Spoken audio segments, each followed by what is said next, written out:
guys, it's me, 𝗥xy Rainbow. And I'm Renata from the eSpot. And welcome back to episode 14 of the 𝗫𝗍𝘆 podcast. Yeehaw! 14 is crazy. Thanks to everyone for being with us for 14 episodes. It feels so good. Yes, and we have come to the conclusion of our first whole Eurovision type season thingy in the span of us having this podcast, which is, I feel like, very exciting, actually. I didn't even realize that, but you're so right, because we talked about the entries as they came out. We, did all the hype and speculation. We did our rankings, and now we're going to talk about the show. So that actually is cool. It all came full circle within 14 weeks. Actually, 14 weeks is a long time. That's almost 3 months. It's like 2.5 months. That's kind of crazy. Yeah, we are so committed. Right? We're going strong. I remember at first when we talked about doing this, we were like, oh, well, maybe it'll be bi-weekly or whatever. Who knows? We'll see. And I'm so proud of us for being able to keep up with everything through everything, through all the things that the world throws at us. And I just have to say, 𝗥xy is such a sport, everyone. Y'all don't even realize how hard 𝗥xy works on this. They do so much for this. I have been totally off the radar lately. I've been dealing with tons of crazy personal stuff. My dog has been really sick. It's been nuts for me. We're recording on a Wednesday night after 𝗥xy got out of work, and it's going to super quickly edit this so that we can get it out to all of our Patreons early so that they can still watch early. Just constantly picking up my slack. So everybody leave prayer hands in the chat for 𝗥xy, because really this would not be happening without 𝗥xy. No, I mean, same to you though, we get through it 1 week at a time. We figure it out. It's a team. Exactly. Yeah.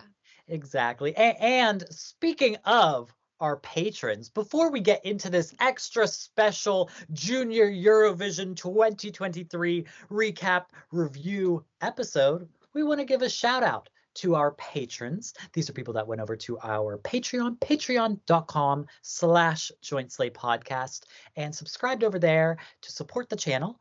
And we're going to give a shout out to everybody who subscribed on Patreon this week. So, well, not this week, but everyone who's been subscribed. So shout out to Meredith, Daniel, Obili, Alistair, Russell, Carolina, Shoegazer, Daniel, Kathleen, Suniva, Norbert, and shout out to our newest patron, Jackson. Yes. Oh my God, Jackson. Hi, thank you.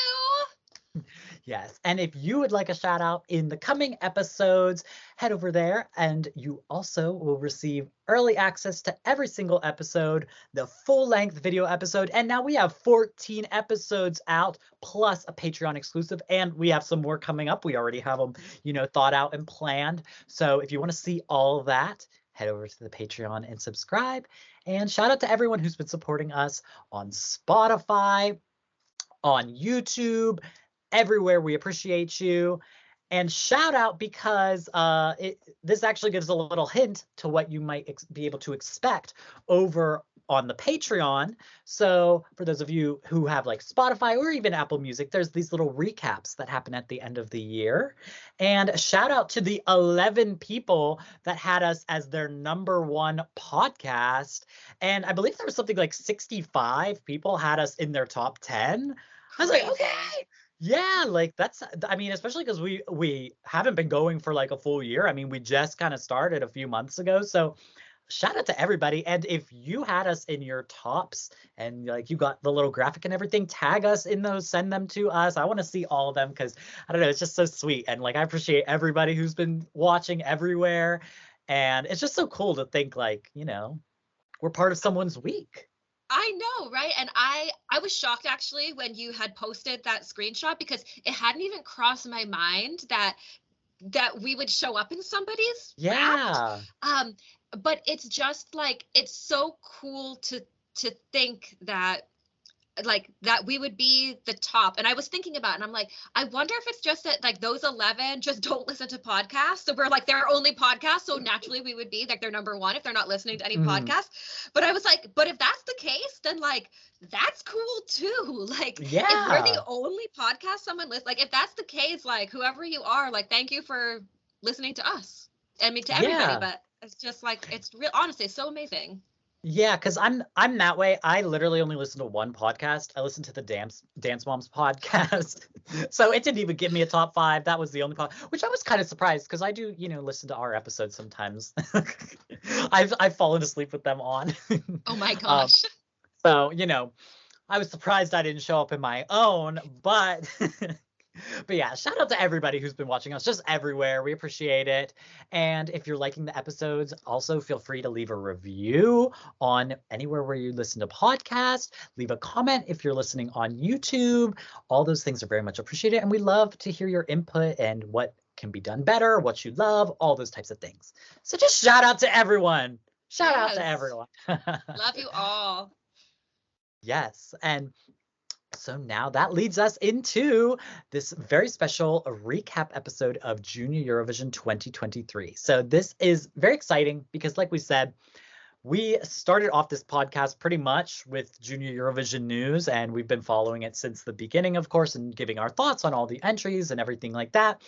And of course, if you're a subscriber of my channel, I posted like all these reactions and stuff already to everything. Like I was crazy, and I got in drag at 10 a.m., got up, filmed my reactions live as they were happening, got them all edited and uploaded in that one day like a crazy person. So, you could see all my reactions over there, but my favorite thing of this is hearing your thoughts on everything because you are still kind of a newbie to Junior Eurovision.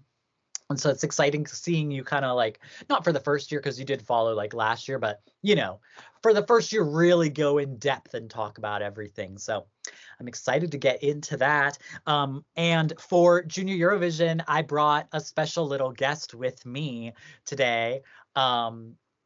Because we're talking about children, so I brought my Bratz baby. Oh my god, that is so creepy. Oh wait, though, it totally has the same eye makeup look going on as me with the blue. Oh my god, so true. We're twins. Yeah, y'all are actually twinning. That's a cute shirt. Finland, always in your Finland vibe. I love Finland. What's up with that? We usually do themes. What's that? So obviously Finland is not in Junior Eurovision. Yeah. And there had been a little piece of news though that had came out at Junior Eurovision time. And they had said that people from Yle, the Finnish broadcasting network, were observing Junior Eurovision. So was I. Likewise, I was absolutely observing Junior Eurovision like very many millions of other people all over the world. I thought that headline was hilarious. I don't know what language it was originally in or what, but it was just such a funny choice of words to say that they were observing it. But I think if I understand correctly, they actually had a representative there on site, like on the ground, seeing what it is like. I would assume talking to other delegations to see what it's like for them. So I would imagine that the people from Yle are probably pretty close with the people from the Estonian TV channel. Yeah. So I wouldn't be surprised if they've been in communication since, of course, Estonia premiered this year in the contest. Yeah. So I'm wearing the Finland shirt as a manifesting item to say that next year maybe Finland will be competing. We'll be talking about their entries and their performance as a debut, because obviously I love Finland. I love Finnish music, and I would love to see Finland enter Junior Eurovision. Yeah, the more the merrier. And I know they are putting in like they're trying to update the rules, put in special, protections for the kids to kind of, I mean, obviously for the children, but also to kind of hopefully invite more countries in that maybe don't want to participate, or ones that used to participate but withdrew or whatever. So I hope so. I feel like Junior Eurovision is growing and it's becoming such a bigger thing. I want to see more countries. It makes me sad that we're at such a low number right now. Is 16 low, or has there been more in previous years? Yeah, so we were increasing for a while. I think we got up to 20 or 21 a few years ago. And then like when COVID happened, that number dropped. I think there was only like 12 that year. and then Russia and Belarus were, no longer in it. And, it's just kind of, now Kazakhstan's not in it. Serbia wasn't in it this year. I mean, Macedonia hadn't been in it for a while. So there's been a lot of countries that have just been kind of dropping out of it, and all for different reasons. I mean, it's also become such a bigger production. So like, it probably costs more for everyone. So I'm hoping that, hopefully we get some new people. If those people that left aren't coming back, then let's get some new people in. Well, this year was such a success, though. I feel Yeah. like more countries should want to come in because it was awesome. So let's talk about how awesome this year was.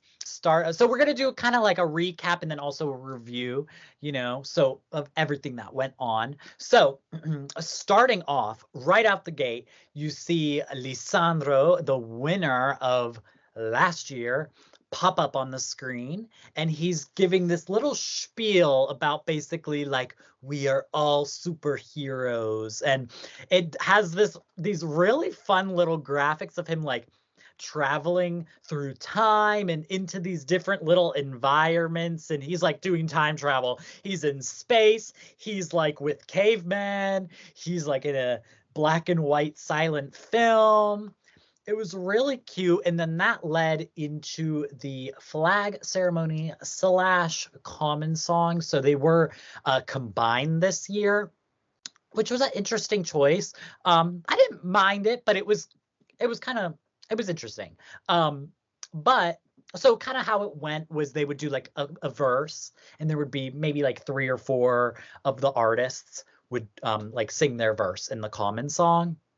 And then it would show people walking out. It was just kind of weird because sometimes they would do their verse before they walked out.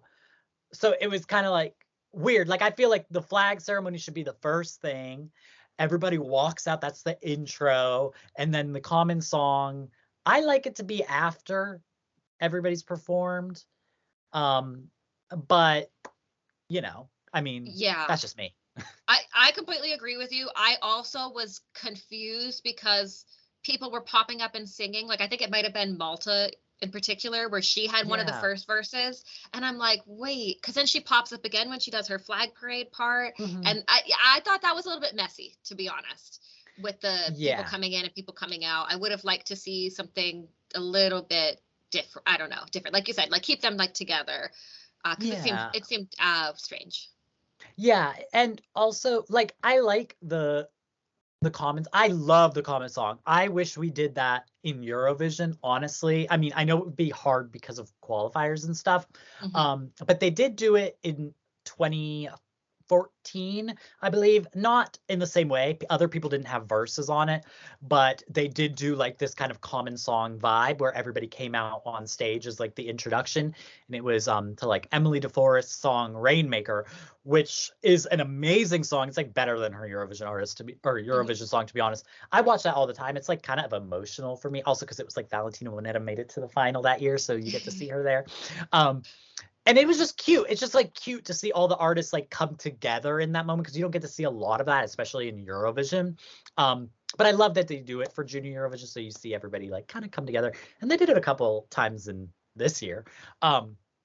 And I guess that's probably why they didn't do it after the fact, because they had that other segment at the end where they all came together again. So that's probably why they did that. But it was also weird because it was broken up, whereas normally you get like the full performance of the full song like together. But this time it was broken up, and they had the song 𝗥𝗶𝗯 when they did the flag ceremony, which I love this song. 𝗥𝗶𝗯. Yeah, that was sick. I was like, oh, I loved hearing that. But it was cute. And then they had like this running theme throughout like a lot of the performances of this kind of like gospel choir vibe going on, which I thought was cute. I don't think it made sense necessarily for it to be like a theme, but I did love how they really kind of went all in to this the heroes theme. Like, oftentimes we have a theme, but it doesn't really like actually translate to anything in the shows, or like a message, the slogan, whatever. But they really centered this whole thing around heroes, and I actually thought it was really cute, like everything they did. And we'll talk about some more of the stuff that they did. But Yeah, I the like the theme. theming was heavy Yeah. theming. And it even so maybe you can answer this for me because I'm not totally sure on what the timeline was as far as the theme being introduced and the songs being chosen. But I was noticing that even the competing songs, a lot of them kind of mentioned the word heroes or sort of matched into that theme. And I was like, wait, did they write these songs for the theme? Is this a coincidence? And it's just because that's like a good, topic for the songs, or do you know what about that? Yeah, I think, didn't they announce it when we were in Liverpool or something? Like, I feel like they did a press conference. I don't know if I think that's when they announced the theme. So I believe so. I can't remember, but I feel like I remember there being a Junior Eurovision announcement at a press conference in Liverpool. So it has been, we definitely had that theme for a while. But I mean, it's really, I will say every year, not every year, but there have been years where it stuck out where a lot of songs seem to have connections with each other. Like there was one year where like literally everybody was like singing about nature. Like everyone was singing about saving the planet. And like that was the year Greta Thunberg was like big. And so I feel like that had a lot to do with it because it was a lot of it just that year was like children speaking up on these like topics about the environment and environmental issues. So we had Marte, and she's singing about pollution, and we had, just all these different songs. But I think I'm sure those people probably did lean into the heroes thing, but it was interesting because there were quite a few this year. And another thing that during the flag ceremony, which was very prevalent, was they had a lot of audience cuts. And this was our first indication of the fact that there were like no kids there from what they showed. There were. Yes, actually, Eurovision Tom addressed this in his video because he was there in the arena. Yes. It was actually kind of like an amphitheater, which was kind of cool. He had some pictures on his video that he had taken from like his point of view, and you could see that it was like a half circle kind of situation. And he said that there were children kind of in the seated areas, definitely not down in the pit. I mean, it's not safe for them to be in the pit. Yeah. But he said that there were kids, and that actually the day before for rehearsals, there were a lot more kids because it was like a more appropriate time to bring children to a show. That makes sense. But it was really weird. It was one of the first things I thought when they started showing the audience where I was like, why are there no kids? Yeah. The only kids I'm seeing are on the stage. And I have no problem with adults going to this contest. Obviously, parents have to take children to the show. Yeah. And it's totally cool to be a fan and want to go. I would go. Yeah. And I'm an adult. Well, I don't have children. I don't know if I'll go ever. I want to go. If it was easy to go, I would. Like if I happened to be in the country where it was being hosted, or like I would have considered if Spain had one and was hosting, I would have considered going because it's actually, if they hold it at the same time, it would be like a birthday trip for me to go and see Junior Eurovision. It would be cool. Yeah. And my birthday's around a holiday, so I wouldn't have to take as many days off potentially for that. That's true. But the benefit is it's not a holiday over there. It's so not. You don't have to deal with those problems of like traveling and everything's closed for the holiday or whatever. Yeah, no, it wouldn't be any of that. So I don't think there's anything wrong with being an adult going to Junior Eurovision. Obviously, we're both adults and we've been talking about this thing for weeks now at this point. But I felt myself wishing that instead of having a pit like they do at Eurovision, that they would have just had maybe even like a mini green room, or even if they had the green room with the artists up front so that we could see them all by, or just something to, even if they're plants, to put children there in a nice comfortable environment where they have seats but where they can stand up and dance, like something more like you would see in like a studio audience. Like I don't know, it was lacking kids show to me. It was strange every time they cut to the audience. And I mean, they were just, grown adults, like, and not like, listen, again, like you said, it's no judgment to adults that follow it. Like we are both adults that are following Junior Eurovision and we would like to go. Like I would love to go as well. Nothing like that, but it just is jarring when you're like showing children, and then it cuts to the audience, and you know, you see all these people in the shot, and they're all adults watching these children. It's a little weird. It seemed the worst with 𝗥𝗶𝗃, with Ukraine song, because Yeah. that is a very youthful song, and like you would want to see in a crowd shot kids, like that you would want to see. I wanted to see more of the target audience for this show enjoying the show. I think that would have made it just feel a bit more holistic, and I don't know, it like maybe it felt a little bit too much like regular Eurovision, and the Junior Eurovision is special and different, and I don't think that it should be just like adult Eurovision in that way. Like it doesn't need a pit. And actually this is a totally different conversation, but I have a big issue with the standing room only pit situation at Eurovision. First of all, the show is way too long. It is not healthy, even for a able-bodied person, to stand for 4 or 5 hours plus the time you're standing outside in the queue, whatever. It is not good for your body. Everyone complains about that after the fact, that it hurts to stand that long. And it completely eliminates anybody with a disability, essentially, from being able to be on the floor.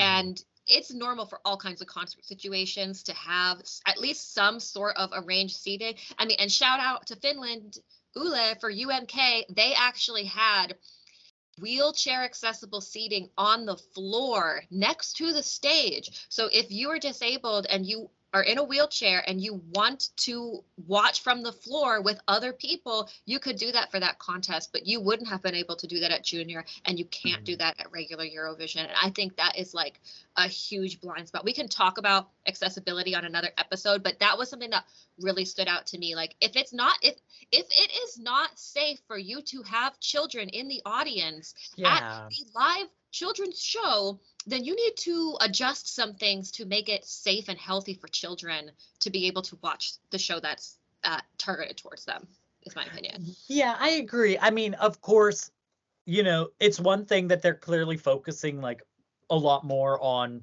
the conditions for the children contestants, but I think it should also be a focus on making it a safe and comfortable space for children to be in the audience and be the viewers, because at the end of the day, that is the viewership. And I think a lot of that is the audience, because I think a lot of the countries that like withdrew because they felt like it was becoming too adult, I feel like it looks like when you watch this year, it looks like children performing, but our adults are the audience. Like that, those are the people observing the performances are adults, and that's not the way it should be.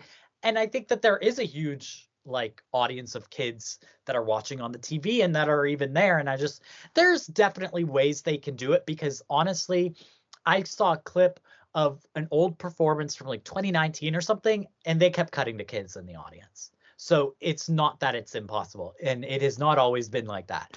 And yeah, even if they just had seating, because that makes everybody kind of in order and that you have your spot. And it's just I feel like that would make a lot more sense. Or like you said, cutting to the kids in the green room. I always love when they do that too, because I just, any chance to see the contestants. But definitely, it's just it's weird. It's a little weird to watch, but hey. And it sounds weird from the other side to be like, I want to see more kids, but it's like, but it's not about the kids themselves. It's about the experience for the kids. Like there's just, I don't know. It seems like at the end of the day, one of my main criticisms, really, I have one other criticism that we'll probably get to at a different point, but everything else about the show itself I thought was really great. Yeah, I agree.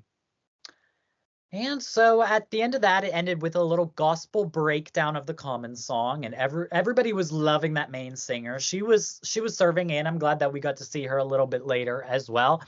It was kind of going crazy. There were kids spinning in the air, like doing. It was like a fever dream. I was like, we're singing gospel, like this kid. They were just spinning on. Whoa, whoa, whoa, whoa. I was like, what is going? I was watching that. I was like, is that really necessary? Like, what in the Cirque du Soleil is happening here? Like, this is crazy. I know. I was like, I guess they're supposed to be like a superhero flying in the sky. It was wild. But I was living for the chaos. and then the hosts all came out, and I was a little confused by this whole digital ambassador situation that was going on. 𝗠𝘅𝘆𝘆, I don't know if that's how you say her name. 𝗠𝘅𝘆𝘆. If it's a French name, girl, trust believe I'm not gonna get it right. It could be said a completely different way. I didn't watch a lot of the content online, so I guess maybe she did a lot of content online. I don't know. They were fine hosts, I believe. Lori. I believe the other woman, she had hosted the previous edition that was in Paris as well. Fine. I feel like Junior Eurovision hosts are never that exciting. I personally loved the trend of what they've been doing in recent years of one of their previous contestants co-hosting. They've been doing that in recent years, usually like 2 adult hosts and then one of the like other contestants. And I feel like France does a really good job actually of like showcasing their previous contestants. I mean, we basically saw everybody except for Carla in this, and I think Carla did the opening ceremony or something, so she still was involved in this year. And I really like that they do that. It feels like, you know, we're not just going to have you for 1 year and then throw you to the side. Like, no, we're going to keep showing you, and I like that they do that. And I mean, because was it Zena, who represented Belarus? I think she hosted Junior Eurovision. Oh, Zena, the Like It girl? Yeah. I believe she hosted Junior Eurovision when it was in Belarus. And like, I just think, you know, because she had tried a lot for Junior Eurovision, but she never made it. And then she aged out, and then that's when she was in Eurovision, because she was like 16 in Eurovision. She was young. Oh, I didn't know about that part of her. I love her song. Yeah, and I mean, I actually always think low key they're better hosts than the like actual professional hosts, because there's like a playfulness, there's like actual fun. They're usually the ones that are like in the green room with the kids, so there's like more of that interaction where it's like, okay, we're in a similar age group, and also I've performed before. Like, I don't know, I didn't think okay, I can be critical because she's an adult. I didn't think the green room host / digital ambassador was like the best host ever. And I feel like the green room one's supposed to be the one with the personality and like have a little fun, and I just wasn't getting that vibe from her. No, they felt really rehearsed actually to me. Like, and I know that they do like know what question they're going to be asked, and a lot of them, you know, it's English as a second language and they're young. But I don't know, something about it didn't feel very natural. And I think if they would have had Lissandro, the adorable Lissandro, in there doing the interviews, even if the answers were the same kind of, you know, rehearsed packages, they would have felt a little bit more natural because they would have been talking to someone closer to their age and not like some weird adult lady in a sequin dress. You know, it was very much like auntie at Thanksgiving who's trying to make conversation with you because you're sitting next to you and you're a kid and she doesn't want to be awkward sitting in silence with her nephew. That's what it felt like. Yeah. And also, I mean, and this isn't like judgment for people who like whose English is not that good, but it was just a note. And especially like when you're hosting in English, I felt like every single one of those kids had better English than her, which kind of like, you know, because they're like also young. And then I don't know, but you know who actually sorry, I just want to say they shouldn't be making the kids speak English either.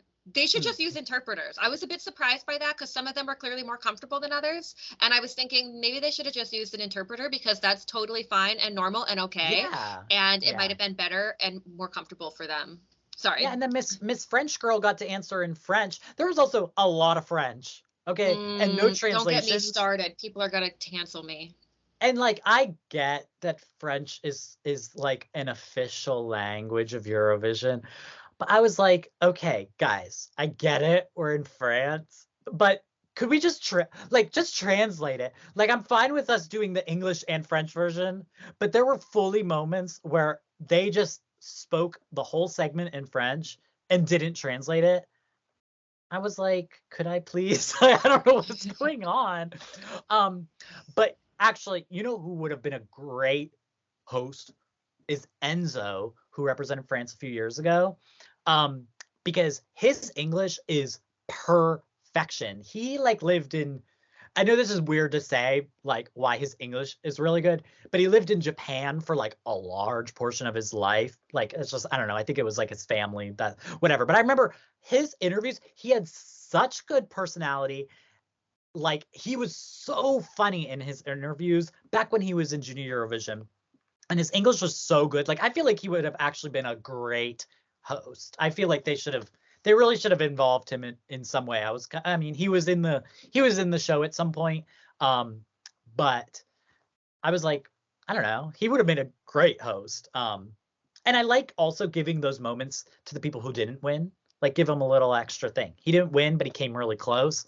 So, give him something. Yeah.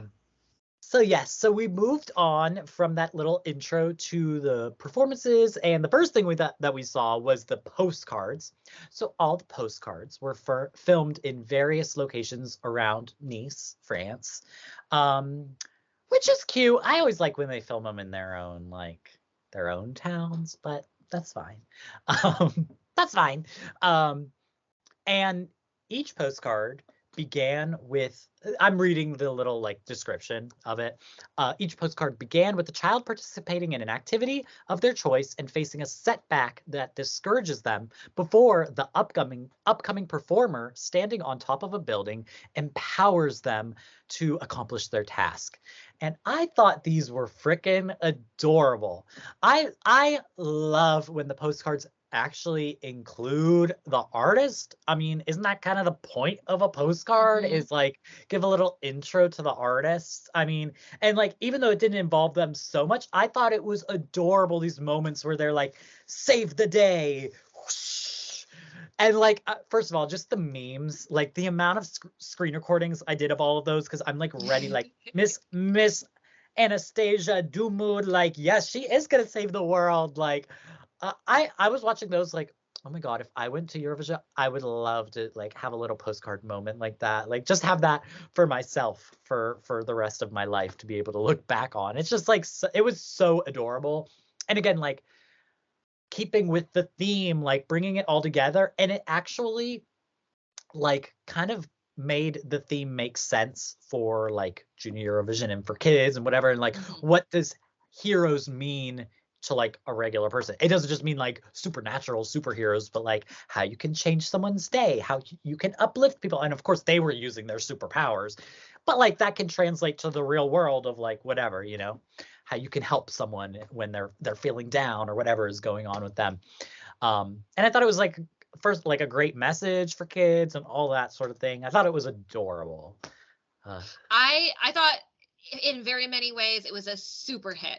I mean, like I like that they were showing the host city. I think that's a good thing, because a lot of this is kind of about tourism as well.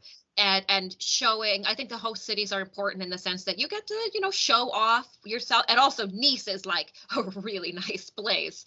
So, they had plenty of really pretty locations to choose from. And I thought that was really cool. I did love that they included the performers, and I love that they did the little flag abstraction thing. Yeah, I love, because there was whatever year that was, I forget what that was, where they had they put everything together and then they would take a picture of the things to make the flag. That's one of my favorite postcards ever. And I love that they kind of, incorporated that into it. It really hit on the theme. However, there's one aspect of it that was a bit of a miss for me. And it didn't really hit me, because at first I was like, oh my God, this is so cool. This is great. I love the, empowerment thing. And then probably by like the 11th or 12th one, I realized that a majority of these scenarios that they had were based around physical abilities. And that made me feel a little bit uncomfortable, because a lot of them were like, oh, you're not good at jumping jump rope. Well, here comes a performer and they're going to make you good at jumping jump rope. Oh, you're nervous to dance. Well, this one's going to come in and they're going to put their powers on you to break dance. And I think actually when it clicked, really, really clicked for me, was that I was expecting that maybe 𝗤𝘅𝘅𝘆 would have something where it would be like, there's someone who is deaf, and they get involved because all of the friends get the magical ability to speak in sign language. Oh, that would have been so cute. And then it was, and actually I think hers was even, that might have been the breakdancing one. And so it was like the contrast between kind of what I expected and what it was. And I was really like, oh, they kind of screwed up here. Like, I think one of the only ones that sticks out to me that wasn't really based in some kind of a physical ability was painting. Mm-hmm. And I felt like there should have been more of those kinds of things. Yeah. Where they aren't necessarily tied to like what you can do with your body. Mm-hmm. That would have hammered home, I think, the theme of being a hero and supporting each other a little bit more than just like being a good dancer. Yeah. Yeah. Because it's like the solution also doesn't have to be that, you know, oh, you magically just get the ability to do that thing. Like, it can also be your friends around you, you know, work with you in that situation or what. Yeah, that makes sense. That would have been really cute to like, and that's what I liked about 2014 was that they actually had the artists like in the scenario, in the situation, doing the thing. And I feel like maybe if like they actually had her in that and have maybe direction, like work with the kids to like have something make sense with them, like it could be like an interest of theirs or anything like that. It probably was just like kind of random stuff that they assigned to each person. But it would have been cute to like, even if they didn't have them in there, like have it be like something like that they have some involvement in or that's important to them. And so like all connects. It did seem like they were kind of randomly selected and just given, you know, like whatever placement you got, that's just what you got. But I do understand, and I did like the way that they were kind of green screened in, because obviously like COVID precautions, and also in general, I think it's smart to just have people traveling less. Yeah. You don't need to be flying all over the place. Even before COVID, like we're in a climate crisis. You don't need to be flying everywhere to do things in person. So I did like that, and they did that with the postcards recently for Eurovision as well. I mean, obviously Italy's are not like some kind of example of that, but like the Netherlands one, that one was really, I loved those postcards where you kind of went into it was like a little room. It was like that little room structure, and then they imported the things that mean something to the artist, and then like the artist kind of gets green screened in. Yeah. I like the postcards where you get to know the artists a little bit. Like it gives just a little, you know, a little information. I don't want a lot, but, you know, just what do they like? What is their vibe? You know, that sort of thing. I like that stuff. I mean, with Junior Eurovision, it's fine. I mean, I feel like, you know, you're not going to have the kids like going on a fucking excursion. Like I remember like Wild Youth was like on the side of a mountain or something like that. Oh, like, that's you know, right. That. But you know, yeah. Yeah, wait, why am I not even remembering what the Eurovision postcards were this year? What was the theme? Remember. I'm gonna be honest, I don't really pay attention to the postcards a lot of the time. Like I maybe will watch like a couple, but I don't like keep up with it necessarily. Okay, but like that's bad that they're not memorable, because we're talking about shit that happened 10 years ago and we're remembering the flag photo scenario. That's true. I mean, but that was iconic. Well, but that's the point though. We got to create more iconic moments. So we're going to go through every single performance. Are you ready? Oh, I'm ready. Yeah. Awesome. So first to perform was Spain, Love You by Sandra Valero. This was amazing to me. This really, truly blew me away. First of all, an amazing opener.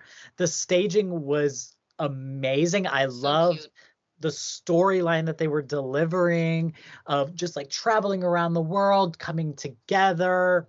Love, you know, knows no language, knows no bounds. You can be from anywhere. We all love each other. It was just like so adorable. Vocals were great. Like she truly ate that up. Truly a perfect Junior Eurovision entry to me. Perfect. Absolutely perfect.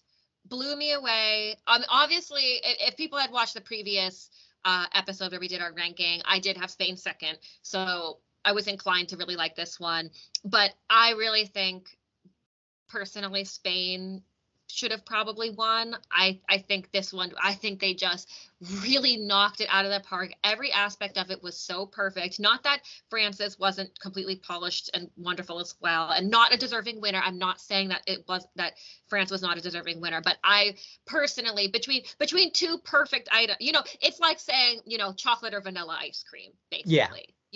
For me, Spain was just incredible. I'm surprised with how much I listened to this song in the past couple weeks that it didn't end up in my Spotify Wrapped. I know, yeah. I don't think I had any. Song. Yeah. Yeah, I agree. And I also thought it built beautifully, the whole entire performance, they kept adding things to make it more interesting. And by the end, with all those fireworks and everything, it was just it was so good. I agree. I don't know. I mean, that's the thing is I feel like when people say I would say, oh, this was robbed to me because this was, in my opinion, after watching everybody, this was the one I thought should have won. Doesn't mean, if I say that, doesn't mean I don't think France didn't deserve to win, because honestly, I think everybody deserves to win. If you win, you win and you deserve it. And everybody did so good. I mean, all the songs were great. Everybody was amazing. So but this one was just something special to me. And also I just Spain, I feel bad. I really do feel bad for the Spanish people because they really are truly always the bridesmaid, never the bride. They're always coming so close. And especially in Junior Eurovision and in maybe not in recent years of Eurovision, because they didn't come close this recent year, but it just feels they're always getting there. In Junior Eurovision, they're always right up there, but they're never quite there. And this time it was hard because I kept seeing people be oh, but see, people France found the formula. And I was but this was the formula. Yeah. And it's why don't they, I just think, I want them to win. They deserve it. I mean, they all deserve it, but So do you think, because this was the opener and no one's ever won from the opening spot before, do you think that if this would have been later in the running order, if France and Spain would have been flipped, do you think that would have been enough for Spain to win over France? I do think so. I think because this year it actually wasn't, it was pretty close. And in some years it has been so obvious, no matter where Malena was, she was winning. There are just some entries that are like that, but I do feel this year was pretty close in terms of those top two. And so I do feel little things like that do end up mattering when it comes close like that. I don't this year there wasn't a clear front runner winner. There were a clear couple, but there wasn't one that specifically was oh, ain't nobody even gonna be able to hold a candle to Miss Roxana Vigel, she's she was the only option, stuff like that, this year wasn't like that. So I feel yeah, if they switched, I think that Spain probably would have ended up taking it home. Or it would have been even more painfully close. Yeah. Oh my God, that would kill me if it was a point. I mean, it was killing me anyway watching. Yeah. At least France and Spain both have strong fan bases from their countries. So, it doesn't feel unfair to one side. Yeah. It is what it is. So second up was Malta with their song Stronger by Yulan. And I thought this was really good. It was really professional. It was classy. Just she was serving vocals. That was what the song was. Even the way they staged it, it was all to showcase her and her skills as a singer. I don't think the staging didn't go anywhere. To me, the staging didn't do. No, I don't want to say it didn't do her any favors in a way of a bad way, but it didn't amplify the song for me. Yeah. I mean, she gave a great performance. I think if the song was a little bit better, that would have helped. But I don't think that this, compared to everything else that we had, this wasn't one that was really going to stand out. Obviously, going second doesn't help either. So there was kind of a lot of things that weren't really helping this entry out. And other people have pointed out that, and I don't know if we're going to get to maybe results in a different section or not. Should we do them together, or? I mean, maybe we should just. Well, I mean, we can bring it up as necessary, and then we can go. It's at the bottom if you need to see a breakdown of it. If you scroll down. But I mean, people have looked at it, and basically the up-tempo songs were in the top half. The low-tempo songs were in the bottom half. Kids don't like ballads. Not shocking, actually. That you would be at a disadvantage if you have a slower song. Kids like, more energetic, exciting things. I guess maybe I'm a kid at heart because I'm the same way. Yeah. But I think between it being, a single person on the stage, a little bit boring, a song that's a little bit more down tempo and introspective, coming second in the running order, it just, there was nothing was helping this entry out a lot, which is too bad because I mean, she was great. She was great. And I could see her coming back again, maybe not Junior Eurovision, but in 𝗵𝗇. Yeah, for sure. I mean, yeah, I think that's the thing is when you're creating a Junior Eurovision entry, like you do want to kind of keep it in the back of your mind of like, if a kid was watching, would this stand out to a child?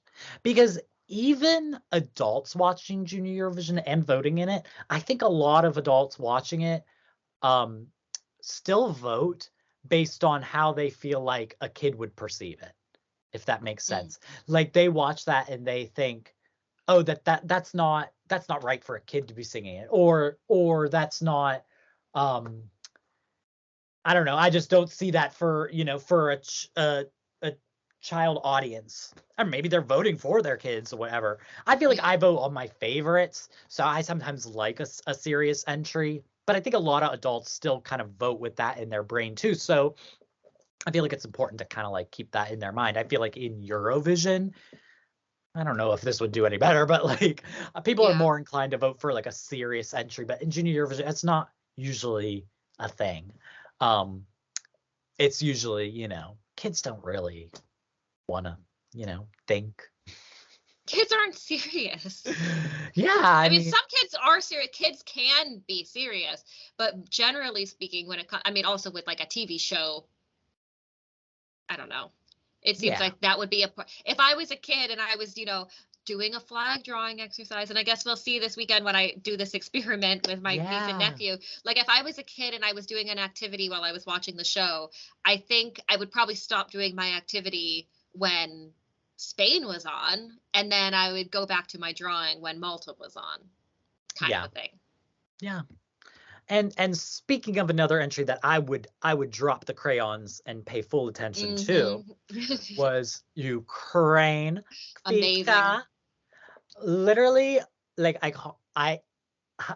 icon, truly an icon. It was adorable, and at first I was sad when we lost the like Ukrainian colors, and I just loved the outfit that she wore in that original performance, and so I really liked that.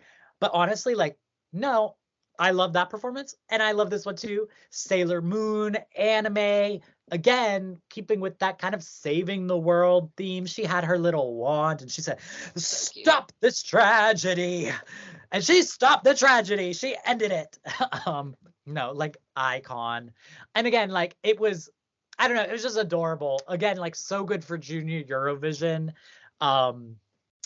Oh, I love this one so much. It actually like really grew back onto me. Like I don't know, in our last one where we gave our rankings, and I said this one dropped a little bit for me. No. We'll back up. And those vocals, oh my God. Oh my God. So talented. Like that little child just, it blows my mind. Honestly, this one was another one for me where I watched it and I was like this should win. Like this was amazing. Like it like checked there were so many perfect entries, I think, in this edition, and this was one of them. For me at least, this was a very perfect entry. She was so cute. And I wondered if the changing of the outfit color was actually part of the rules, because there was some issues, remember, I think with Kalush, where they didn't want them to have red and blue. as part of their staging because it was flag colors and perceived as being nationalistic. So I don't know if that was part of why they changed. But I thought the outfits were so cute. It was like Candyland. It was just so sweet. It was. But there was a moment there that everything went I think it was at the tragedy part where everything was kind of like black and red. Yeah. Someone had pointed out, and I think what they said was 𝗥𝗶𝗯𝘆 because it literally looked like the Hattery staging for a second where she's got the red lights up on her face and like looks like all menacing. I was like, oh my God, because it really is a very short moment in the performance, but when you isolate just that part, it does have a totally different vibe. It's like there's the nice me and there's the evil me. Yeah. Oh no, I feel like there's so many also like memes from this because she's just an icon. Like so much personality. Her little interview. Oh, she was like, I cried a little on stage. It was amazing. My favorite part was when I win. Yes, yes, that's right, girl. And she came third in the televote. Icon legend. She came 9th in the jury. That's some bullshit, but okay, whatever. Well, who next to perform was Ireland, with Jessica McKean. And I thought this was really good, like really professional, great vocals, really beautiful. They created a gorgeous environment. I loved it. I saw somebody online say like their last 3 entries are a trilogy. Like they all feel like they belong in the same story, in the same world. And I love that. I think it's gorgeous. I don't get why I don't think this should have came last, but it's hard. I do it was so good, but it was very one of those things where I feel like maybe a child audience wouldn't respond to it, you know? Yeah. Yeah, so I was really blown away by this, like especially on a visual level. Because the song wasn't a surprise to me because I'd heard it a few times. But seeing the staging, I was like, I was transported into like this fantasy, magical land. And it really was, it felt very like Wizard of Oz, Dorothy getting plopped down in Oz. Yeah. And just like this, it's just so otherworldly aspect to it. And her gown was so beautiful, and both of the girls looked beautiful. And it also had like a theatrical element to it as well, where I felt like maybe like this, like that in a stage show would be such a powerful moment. And I think maybe it just wasn't right for TV. Yeah. I thought I agree. It was so good. It's just there are elements of it where I don't want to say I understand, but I kind of understand, but I don't. Like for me, I don't. But I kind of get it, but I don't. I don't know. I don't know how to word it. Like when I was watching the results come in, I don't know how many it was, but I was like, why does Ireland have 0 points on the screen? Yeah. Because they were the only one that was at 0. And in the moment when I noticed it, and I think they did get points right after I had noticed it, so it was a little bit early on, but I was like, this is not right. Like with the other entries, like there would have been other entries that I would expect to have 0 points at this stage in the game, and really Ireland 0 at that point, and ultimately coming last. It's just, I don't know, something didn't seem right with that. I feel like entries like this, I would expect the juries to uplift a little more. And I think that, like, it's weird to me that, she came second to last in the juries. But,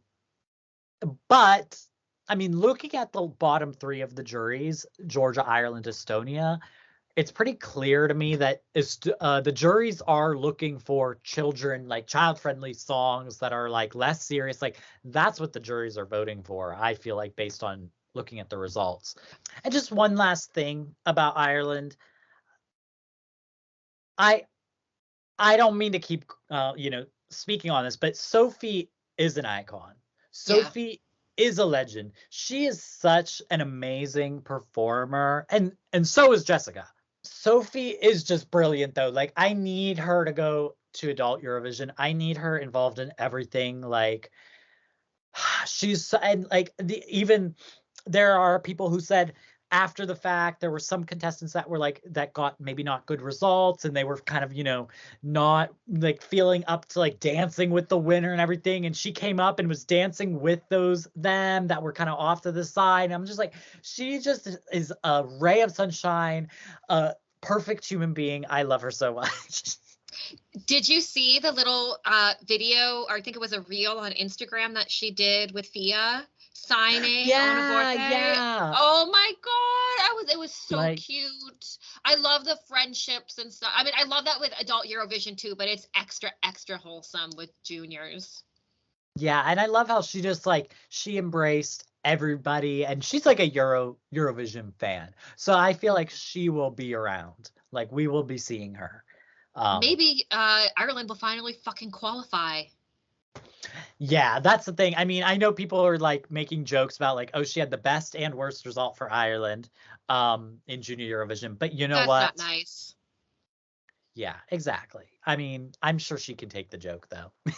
Yeah. She's always dragging hers. I do follow her on TikTok. I don't follow a lot of the kids, but I follow her because she actually she has a good sense of humor. She kind of like makes fun of herself a lot. So I'm sure she's laughing at it. That's very Irish though. They're kind of got like a rough kind of sense of humor, but still, I mean, I don't think I don't know. Yeah. I don't like the idea of making any kind of a joke about somebody coming last. I'll make a joke about her being able to make Ireland qualify, but that's kind of the other side of the spectrum. Yeah, I see it for her. I mean, she's just, I think everything she touches turns to gold. Legend, icon, stunning queen. Yeah. And you know what? Somebody does always have to come last. Yeah. Somebody always, it doesn't matter what it is. It just happened that this time around it was Ireland, and it's one of those, like, we did our rankings and we just did a top 10 because it didn't feel right to put a child last. And so that's one of the things, right? It is a competition though, and someone has to come last. Yeah, and I do think this is low-key the best last placer we've ever had, and I think that's the interesting thing about Junior Eurovision is honestly the last places in Junior Eurovision are never, I don't want to say never the worst. I mean, it's like, no, I don't want to say anybody's the worst, but I do feel like a lot of times the people who don't perform the best in Junior Eurovision is not because they have a bad song, but because just like it doesn't translate to like a junior audience, but they still usually have a brilliant, amazing song, like, so it's nothing to feel down about, because it's just like, people just didn't get you now, that doesn't mean people aren't going to get you in 10 years and they're going to be looking back and thinking robbed queen forever, and like 𝗥𝗶𝘆𝘆 said one time, I'd rather not qualify and be remembered as being robbed for the rest of my life than qualify and come last in the final and everybody just be like, oh well. Yeah. I mean, yeah, absolutely. Yeah. So next to perform was the United Kingdom Stand Unique Back to Life. The staging was insane. I mean, it was some of the best staging I've ever seen from the UK. Like, I saw somebody compare, what was his name? James Newman's staging. And they were like, this was the UK a couple years ago, and this is them now, and who would believe that those are the same people? And I was just thinking, no, but what's crazy too is like, that was adult Eurovision and this is Junior Eurovision, and they are bringing adult Eurovision quality to this. It was crazy. And I don't often love like overlays on the, like, for the cameras, but the way they did it was like kind of brilliant, putting them on top of these buildings and making reference to the music video, but building on that, making it more. It was so cool to me. The overlay thing, I gotta say, what popped into my mind right away, because at first I didn't notice it. I was like, oh shit, that looks cool. And then I was like, oh, what's it, a cutaway shot? I'm like, that's they're putting that on top of the screen. I thought about Last Dance from Greece. And that weird ass green screen projection staging thing. I'm telling you, when that thing came on, I was laughing so hard. I was nearly in tears, That was pissing insane. myself. It was one of the weirdest, dumbest, most goofiest, cheesy, corny, fucking ugly, stupid stagings in Eurovision history. And the way it got a good result result still. in the comments. And it still got the song was good. I loved the song. But I thought about that weird train wreck of a staging and how to me at least, that, camera trick just totally flopped. The camera trick here, I thought really looked cool. Like like I said, at first, like I just like accepted it as like the stage, and I didn't it like took a second for me to say like, oh yeah, that's an overlay. Oh, actually that's pretty cool. Oh, what a good job. So I would say that UK, after watching the performance, like I thought that it was much better, a much bigger standout. They weren't even in my top 10 when we did the rankings last week. And I think if I were to redo my rankings based on what we saw on stage, I probably would maybe get it up into my top 10, because I thought, what they did really worked. I still don't love the song, but as a package, I thought it was really good. Yeah, for sure. Definitely the UK is in a new era. They are truly, they're taking it seriously. They're serious about it now, and we love to see it. And they're one of those countries we're now looking at it. They're gonna win Junior Eurovision in a few years. They're gonna win Eurovision in a few years if they keep this. Just like sending things that are, I don't know, just good entries that they could be proud of. And that also like could have radio success, like, just actually in line with their music industry for once, finally. Because they have a very powerful music industry, and I will say the dancing hindered their vocals a little bit. And I don't know if it was just this show, because they actually did really well with the jury. So maybe they had maybe it was just this show or whatever. Because again, this is the issue that we've talked about. And of course, there's less shows in Junior Eurovision, so it's not as much of an issue. But that final show that we see is at probably them at their worst. After they've done it a million times, they've ran through it, a million rehearsals, a million shows. Finally, that live final, which should be the most important, but they're actually probably in their worst conditions. So, it's sad, but they still did great. It's just, they did. And like you said, they did really well with the jury. We don't get to see what that jury performance was like. So, I mean, even beyond like the fatigue aspect of it, like sometimes you just have a bad night. It has nothing to do with being tired, just maybe things are just a little bit off, and you're just not hitting the notes the way that you want to be hitting them. And it's kind of hard to say, would you rather that be on the jury night? Probably not, actually, because there's more points that come out of the jury pool than come out of the televoting pool. But yeah, that is an issue. I think about that a lot, especially in adult Eurovision, regarding like what we see versus what we don't see, and how we're getting the results, but we're actually getting results on different performances. Yeah, I do remember. That just made me think of, of course, there's the aspects that you like don't plan to control, like maybe vocal flubs or vocals being on point. But I remember hearing like one time about Lena Meyer-Landrut with Satellite. I remember hearing one time about how she performed differently, specifically in the jury shows, to appeal a little more to the jury, and then in the live shows she performed a little more playful. She flirted with the camera a little bit more, something like as a way to appeal a little bit more to like the viewers watching. And then with the jury show, she was a little more choreographed, a little more professional with her performance. And I do think about that, like I wonder if there are other artists, like I don't really hear about people doing that, but it's kind of a smart strategy to kind of perform in different ways depending on who is like voting in that moment. But I don't know, just something to think about. So next up to perform was North Macedonia. 𝗥𝗶𝗆 Listen, this song has been in my head waking up in the mornings since Sunday. This song is good. This song, if I were to redo my rankings, would actually be higher in my ranking. Really? Because it is just so damn good. And I said on Twitter right after she finished performing, if they would have sent this to Eurovision, they would have qualified. Mm-hmm. It was good. In my opinion, she was great. And but like I said before, people pointed out that the slower, more introspective songs just weren't really hitting it with the kids. And I mean, it is what it is. But my God, this one really like hit me. It did. Yeah. I mean, this was just gorgeous. I mean, obviously I loved the song. I did vote for this one. We didn't go over who we voted for, I don't believe. I did also vote for this one. I thought maybe we would talk about who we voted for when we did the results at the end. Talk about who we voted for. But although I think it's fine to say, I'm totally fine saying I did vote for North Macedonia. Oh, good.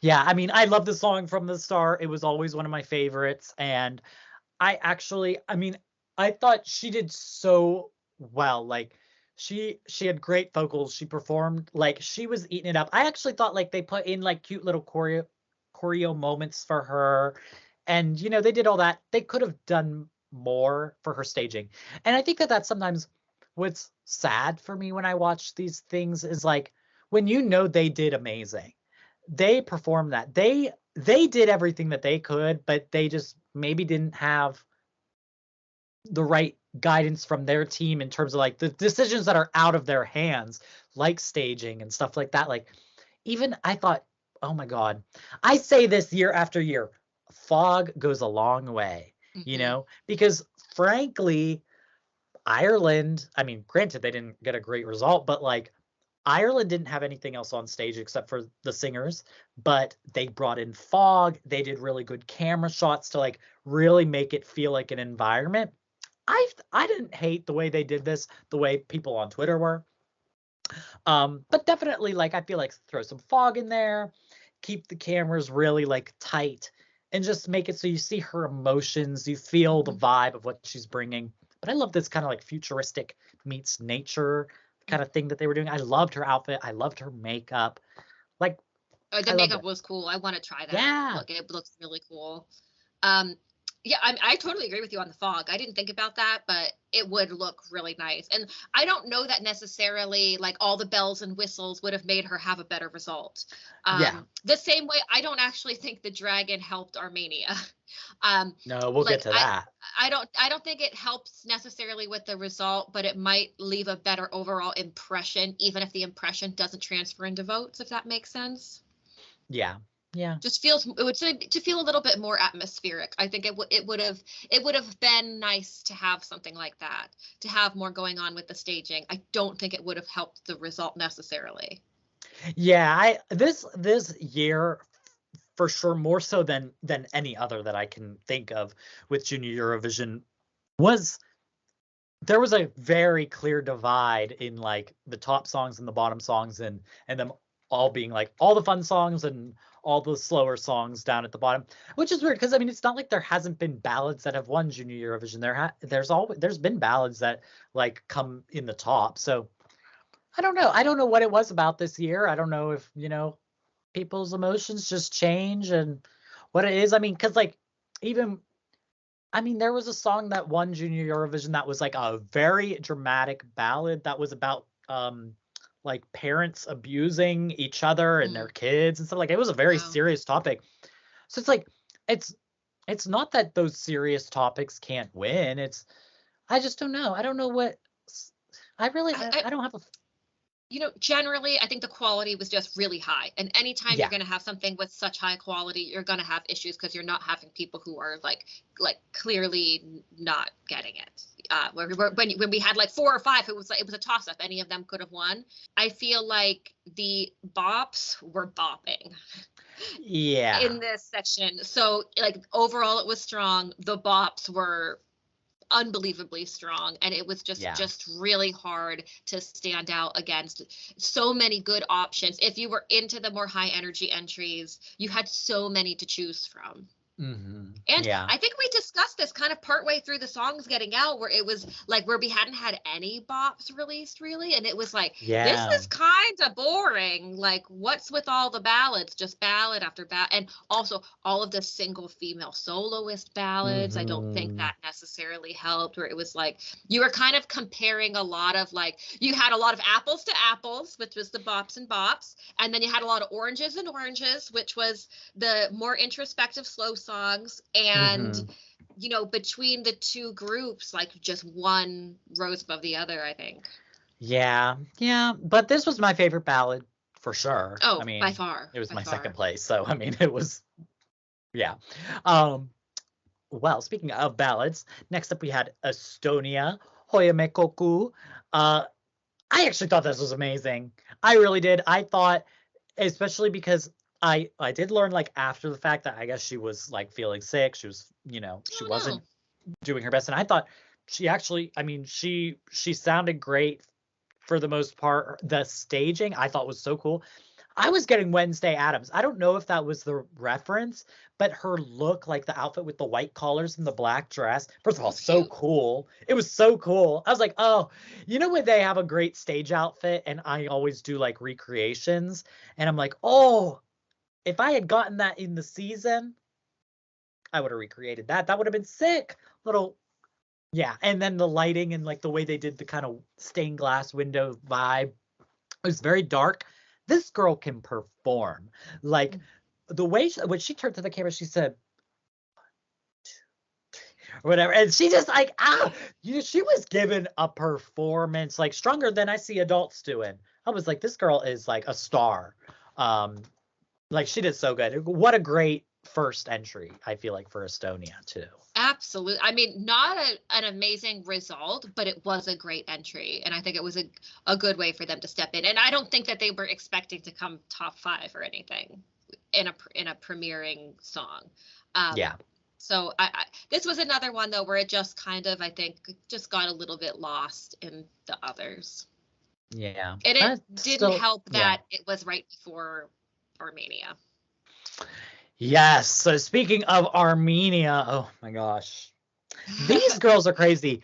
Like, they were insane. They sounded great. I think that there was, like, a lot of comparison to Armenia and the UK, and you could tell these girls were, like, doing all the crazy choreo. They sounded amazing.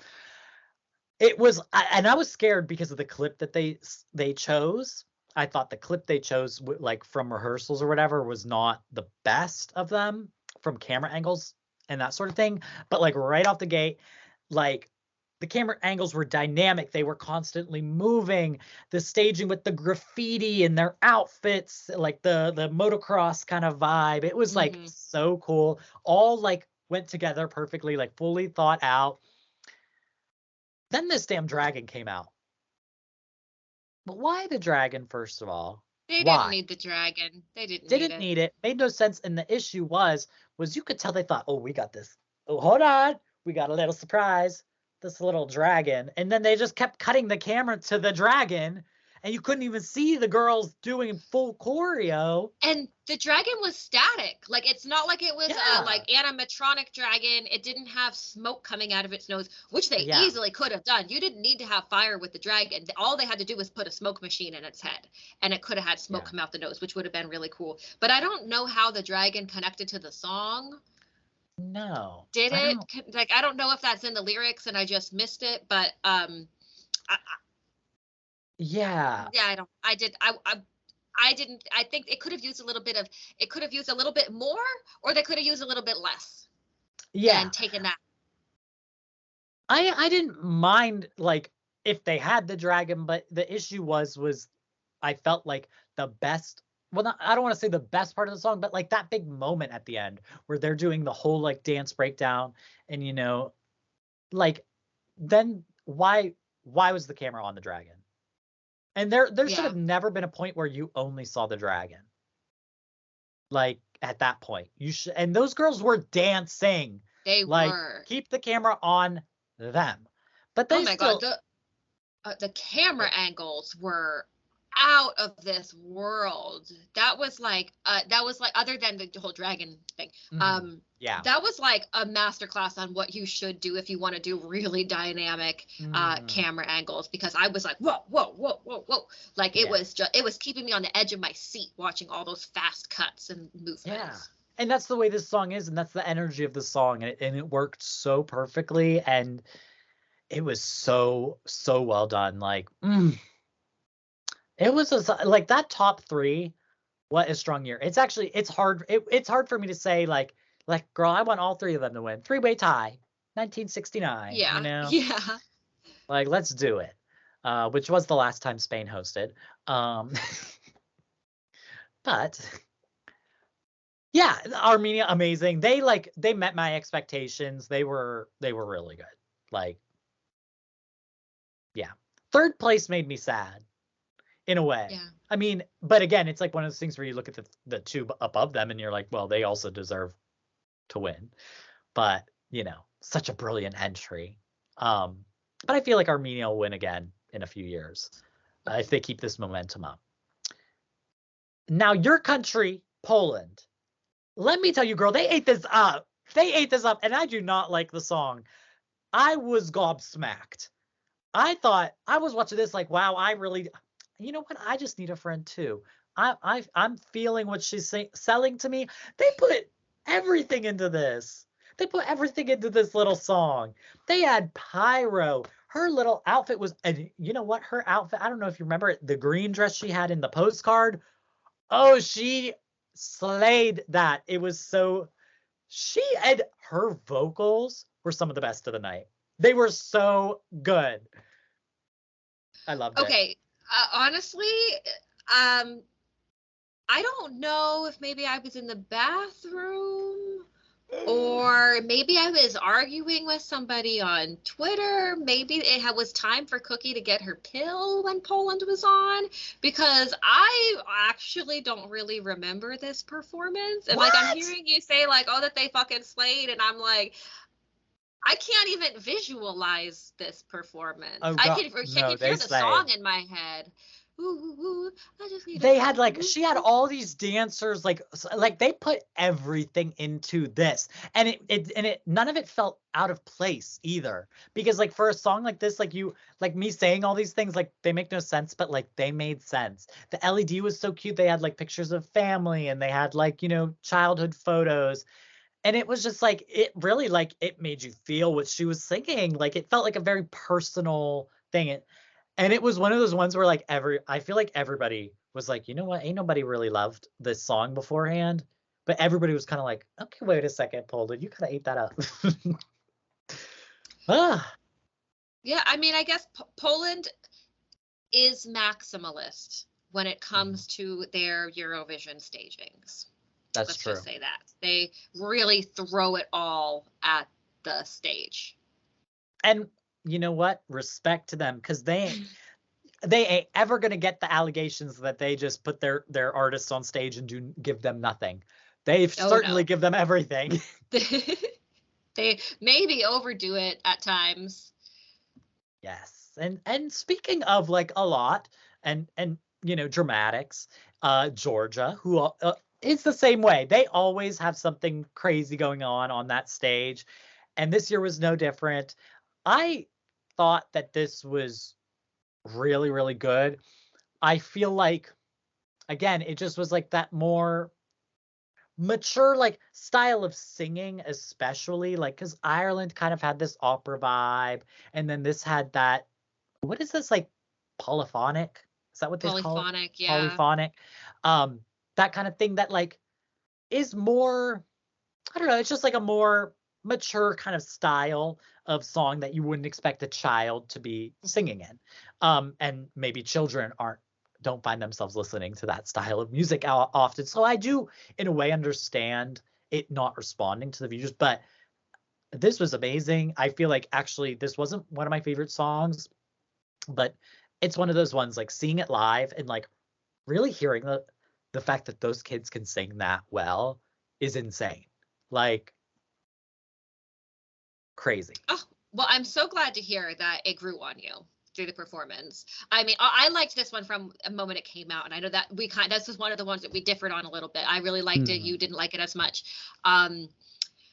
I loved the performance. I mean, I love it when people take risks. Whatever those cone things were that they had, that was very risky. I think a lot of people didn't understand it. I thought it was great. It was just so over the top. Yeah, was it like meant to be like the whole flying vibe, right?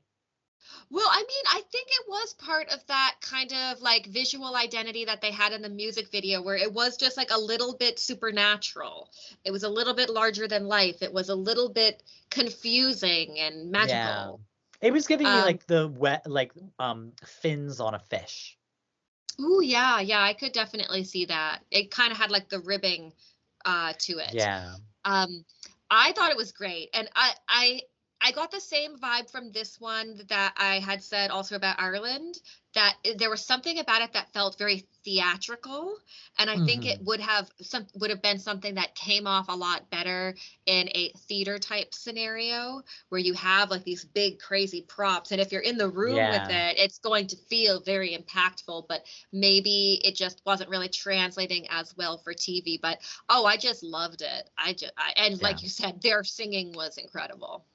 Yeah, I mean, maybe the best vocals of the whole.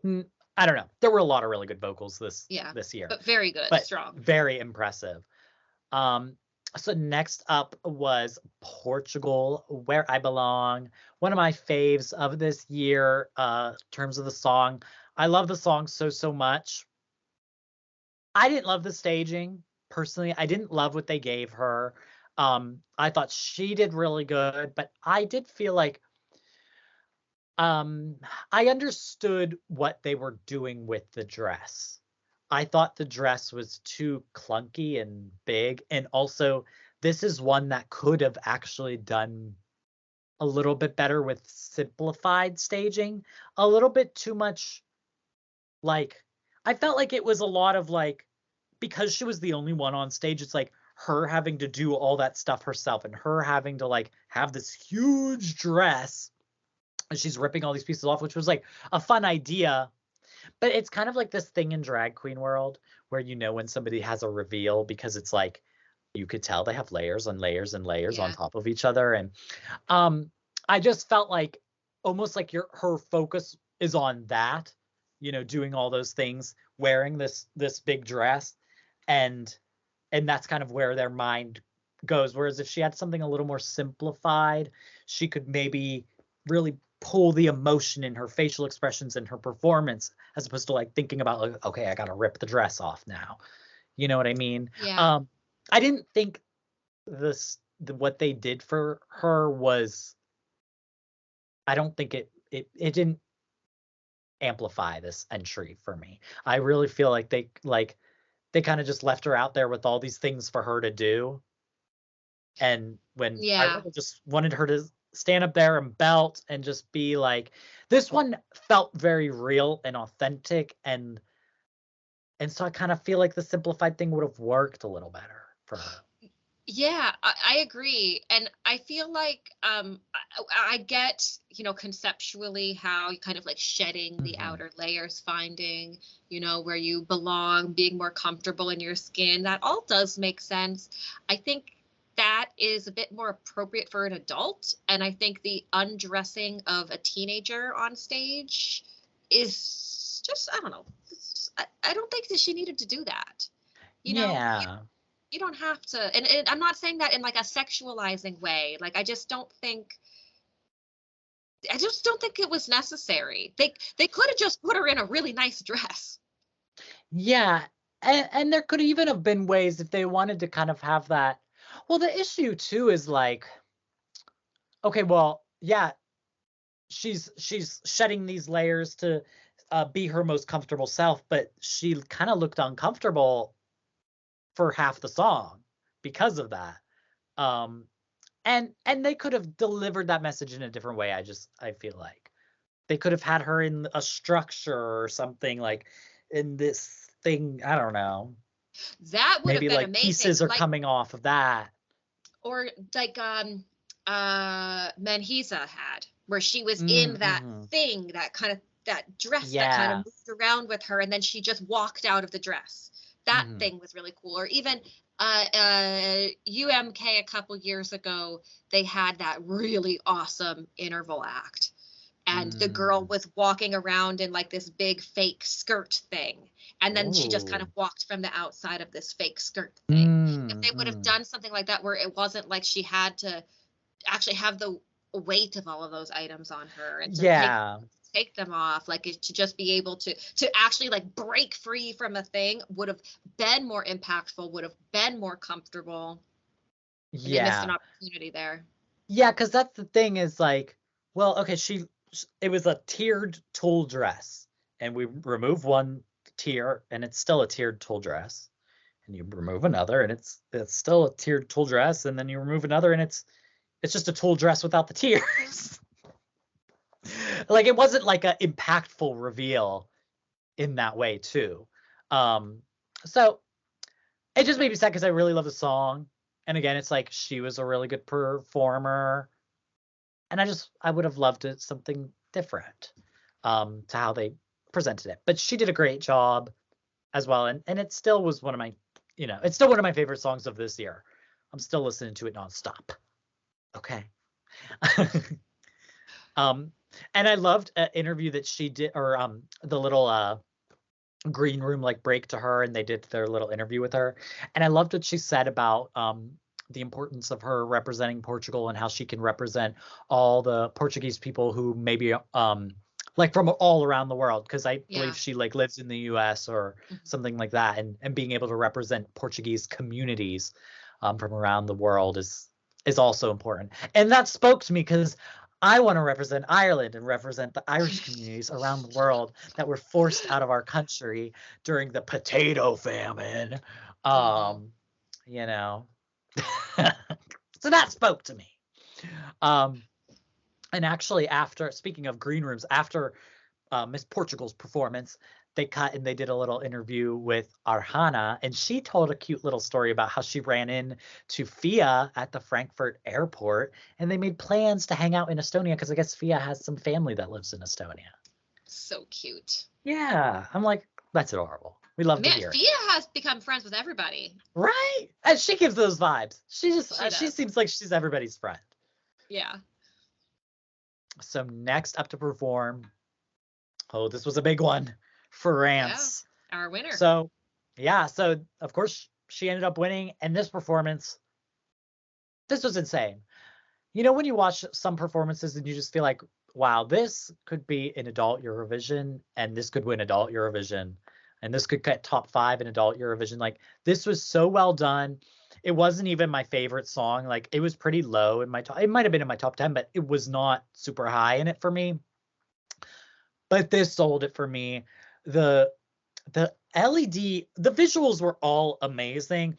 The LED, like the wall of all those lights that created this like room surrounding the piano, the heart-shaped piano that also had lights on it, all the dancers, that bright pink mirrored dress, like all the visuals were so strong.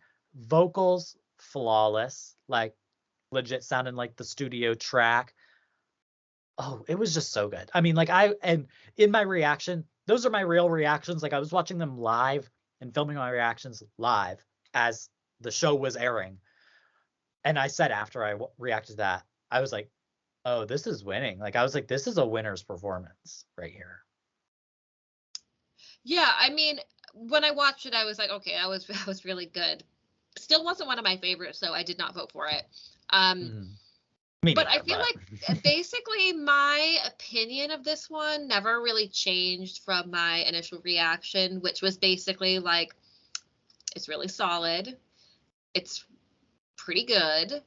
And actually, if I recall correctly, someone was very upset with me in the comments over what I said about France. Really? Because what I said was, France likes to meet our expectations, but they never really exceed our expectations. And I still feel that way about this song.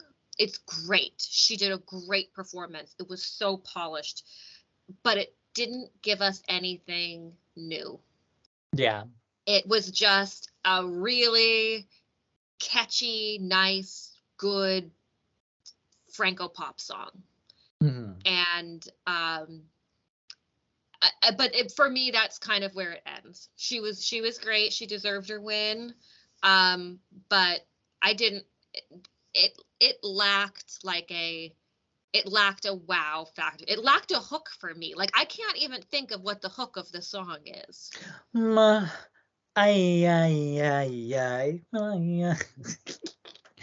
Yes. Okay. See, but it just sounds like it could be so many other things. It's just, I don't know. It's just not that.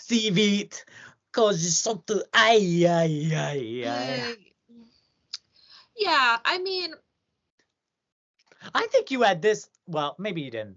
I don't even remember where I had it. Did you have it in your top 10? I think I gave it like 2 points because it is good. It's just not great. I just don't think it's great. Yeah. Yeah. And see, here's my issue with that, is I do agree with that. But then, you know, they've won 3 times in the last 4 years. So why should they change? You know? Well, they keep winning. Well, and that was kind of my point the first time around, was like, they just play it safe. They play it very safe. And whenever they do take risks, it actually doesn't really work out for them. Like, it didn't work out for them when they sent Alvin and 𝗏. And that was a big risk. That was very different from what they normally kind of send. And they sent something safe, and it worked for them. Last year, they sent something extremely safe, and it worked for them. And I expect next year they're going to send something extremely safe, and they might not win again, but it's probably going to work for them. Yeah. And it sucks because their best entry is their worst result. It's a bim bam boom safe psh is safe broom safe bim bam boom damedicha duki tu safish Eddie blah blah, which was featured in Fortnite. But anyways, So speaking of Fortnite, next up was Albania. There is no relation. I just said that. I just said that. This has no relation. Just feeling a little goofy. Yes, so Albania was next up. This was, I mean, her vocals, crazy. Vocals. She sounded so good. And this was kind of the underdog, I feel like, that ended up performing really well. This one in Poland, I feel like a lot of people didn't have high expectations for them, but they actually ended up performing pretty well, like in result wise as well. Well, you know, I like this one from the get-go. For the first time I heard it, I thought it was great. And I feel like this was one of those situations where, like, consistency, I think, helped her in the end. Mm-hmm. So, like, she had I think it was kind of like a live vocal video. She had a music video, and then she had her live performance. And I felt like they were all equally good. And I thought she was great on stage. I liked the dress with the sleeves. I thought that was really cool. And it wasn't like an amazing super wow result. But again, this was one of those slower, low tempo songs. And actually, when you look at the final results, I was gonna say she came in 8th place. It did the best of all of the ballads. Well, yeah. I guess Poland did a little bit better, but Poland came in 6th place. That's crazy. So it was one of the better ballads, and I'm not sure if many people would have pegged that as having one of the best ballad results beforehand. So actually, I feel like you know what? I feel like I was on the right track with this one. I knew from the beginning that there was something with this song. I thought that they had something there, and I was right. Well, I was wrong. But I loved Poland, so I was a little right with that. Yeah. Well, after the fact, I'll say. You loved her from the OG. Well, next up was Italy. And this, again, like, vocals were like the main highlight for me. I just don't really understand the song. I think that's my general response to watching this one, is I feel like everything is very, like, I don't know. Nothing goes together for me. Like the way they're singing versus their performance versus their visual that they're delivering with them like in this like kind of fake house, almost like a dollhouse, and you've got them in like I don't know, one's in like schoolgirl clothes and the other one's just in like regular clothes.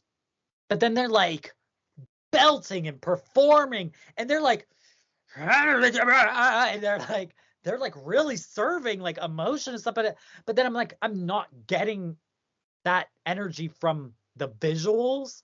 So I'm just left confused as to what the message is, as to what we're like, is it about friendship? Because girl, they were giving some drama. Like, Yeah, I did not get this one at all. I never liked the song really from the beginning. They were fine as singers. I did not understand the outfits. yeah. I was like, did their luggage get lost? And they had to like go with what they wore on the plane? Like, what is happening here? Yeah. It was just, this one was a miss. This one was a miss for Italy. I'm not sure. And it's kind of weird because like they normally kind of at least they'll put the people in really nice clothes. Yeah, they had them in like regular, I don't even want to say regular. As I know, I'm not buying that they would wear those in real life. You know?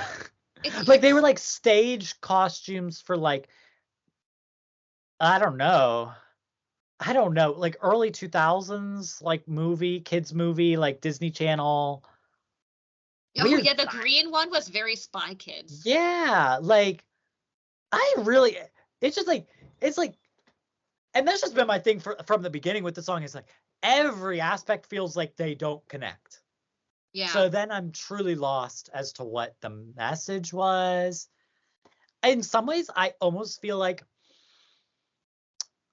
if this kind of staging, different, but like this vibe of what the visual they were doing for Portugal would have made more sense to me. But I don't know. Yeah. Yeah. Yeah. Yeah. Next up, Germany. My girl, Fiat. On a forte. I did not learn a single bit, but for people who are listening on Spotify or watching on YouTube without video, I just did the signing for the chorus. I've been trying to learn it very slowly, but it actually is really difficult to learn sign language to a song, especially because it's not just learning the signs. It's in fucking German. Yeah. I don't speak German. So if the words were in English, like, and I would be able to, but instead of you could like learn each. Yeah. I'm learning the German words and I'm learning the German sign language because it also is in a specific type of German language sign language. It's not in international sign language. Yeah. Well, she ate this up. Staging, stunning. Oh my God. The darkness and then the glowing pink and orange on her was like, oh, I love any entry that when they stage it this way where it kind of oh my gosh. That's you. Thank you. I love any entry like when they stage it this way where it just automatically creates a story and a build to the to the whole performance, because it starts out kind of dark and you've just got these glowing neon lights, but then there's like these twinkling gold lights in the background and you've got this big structure and you see the other dancer girl in the background as well, and just like then they come together.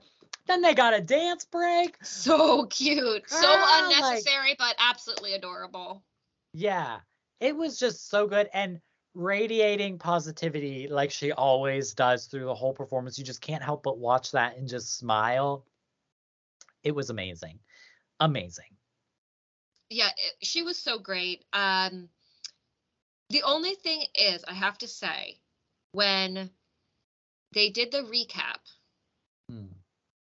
I knew that she wasn't going to get like a super amazing placement. I could just really.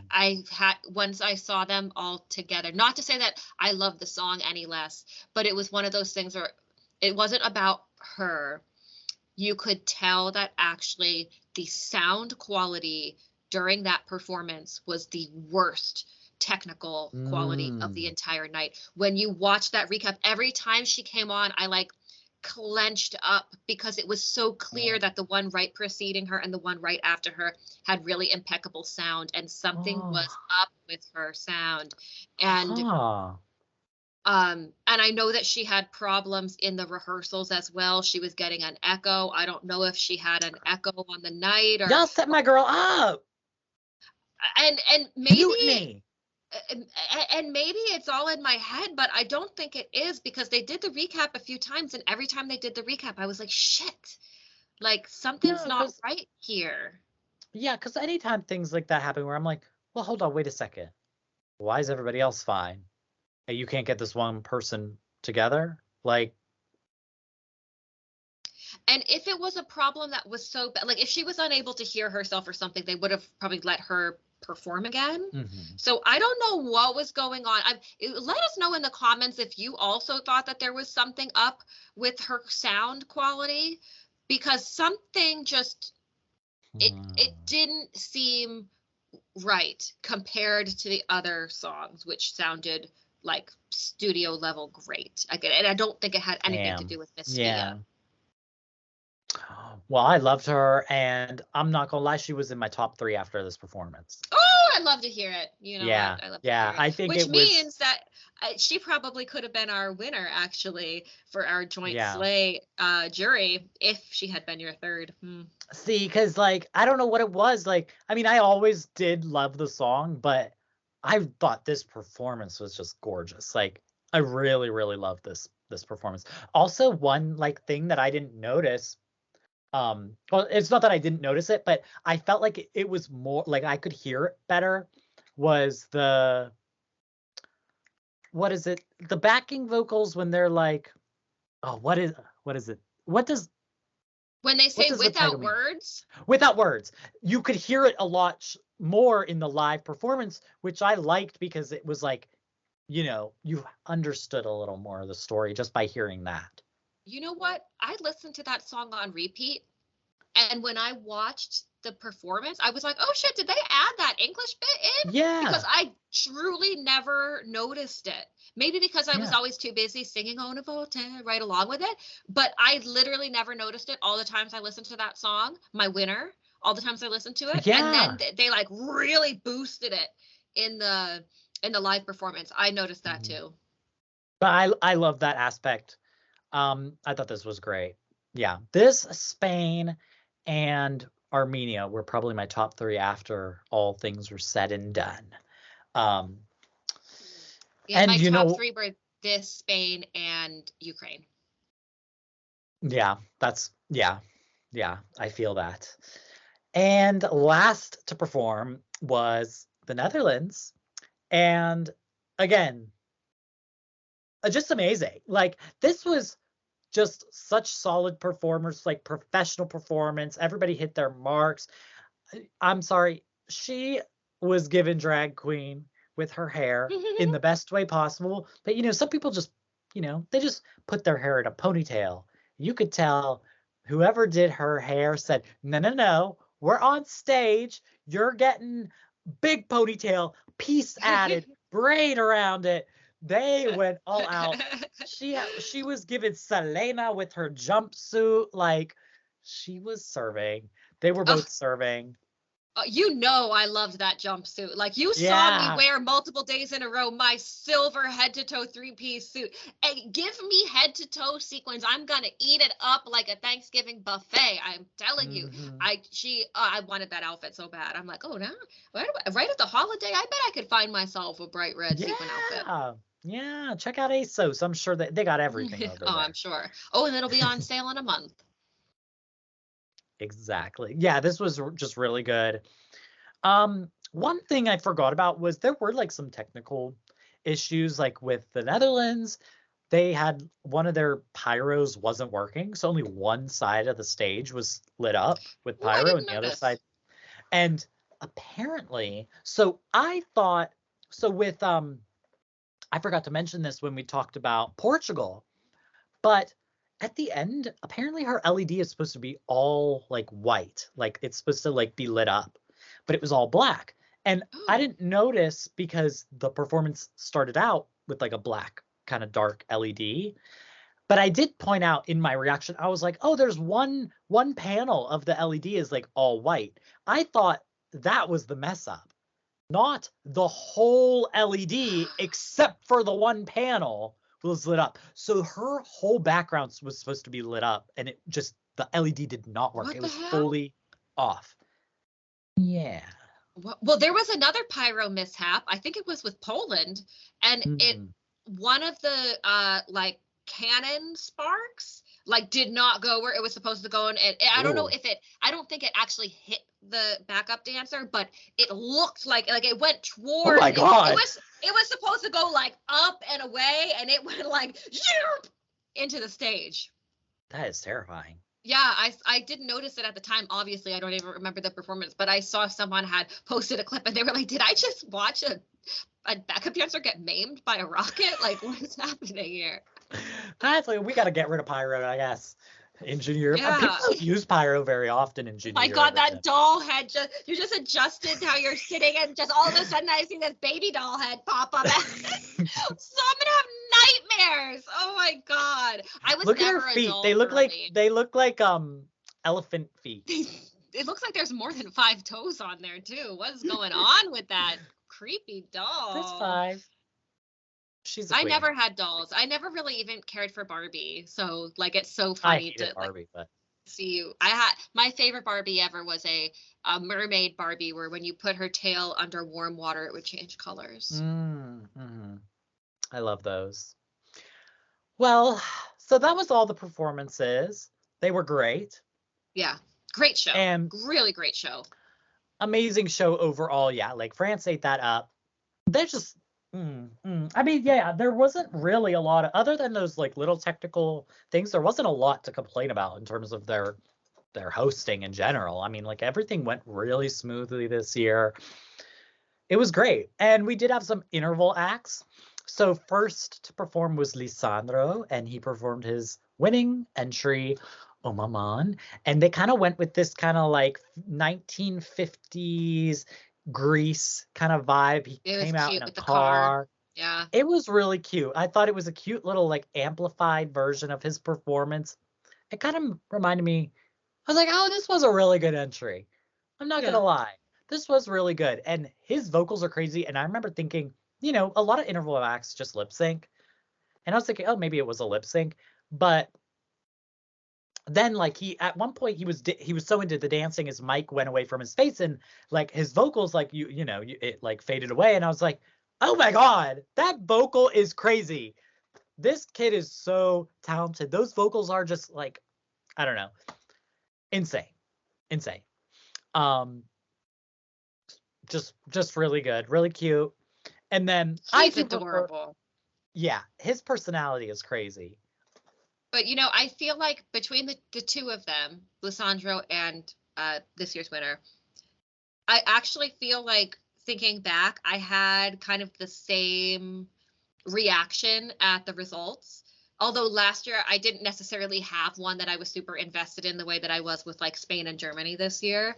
So I didn't feel as like let down that my winner didn't win last year. But I remember when they chose him and announced him as the winner, just being like, good choice. Like, okay, like, yes, that was a good song. That was a good performance. That's a good winner right there. And I feel like I kind of felt the same way, but neither of them were my faves. Yeah, I agree. I mean, you know, that's what it makes it hard, because it's like, okay, yeah, you were like solid, you were amazing, you were great, amazing. But I think Junior Eurovision's sometimes their winners are just like kind of, they feel like the safe choice. And it feels like sometimes people bringing something like a safe entry gets more rewarded than it does in Eurovision. Except for with Queen Malena. Or Loreen. Ended everyone. Because well, yeah, I'm talking about Junior Eurovision. yeah, but I mean, as far as getting, yeah.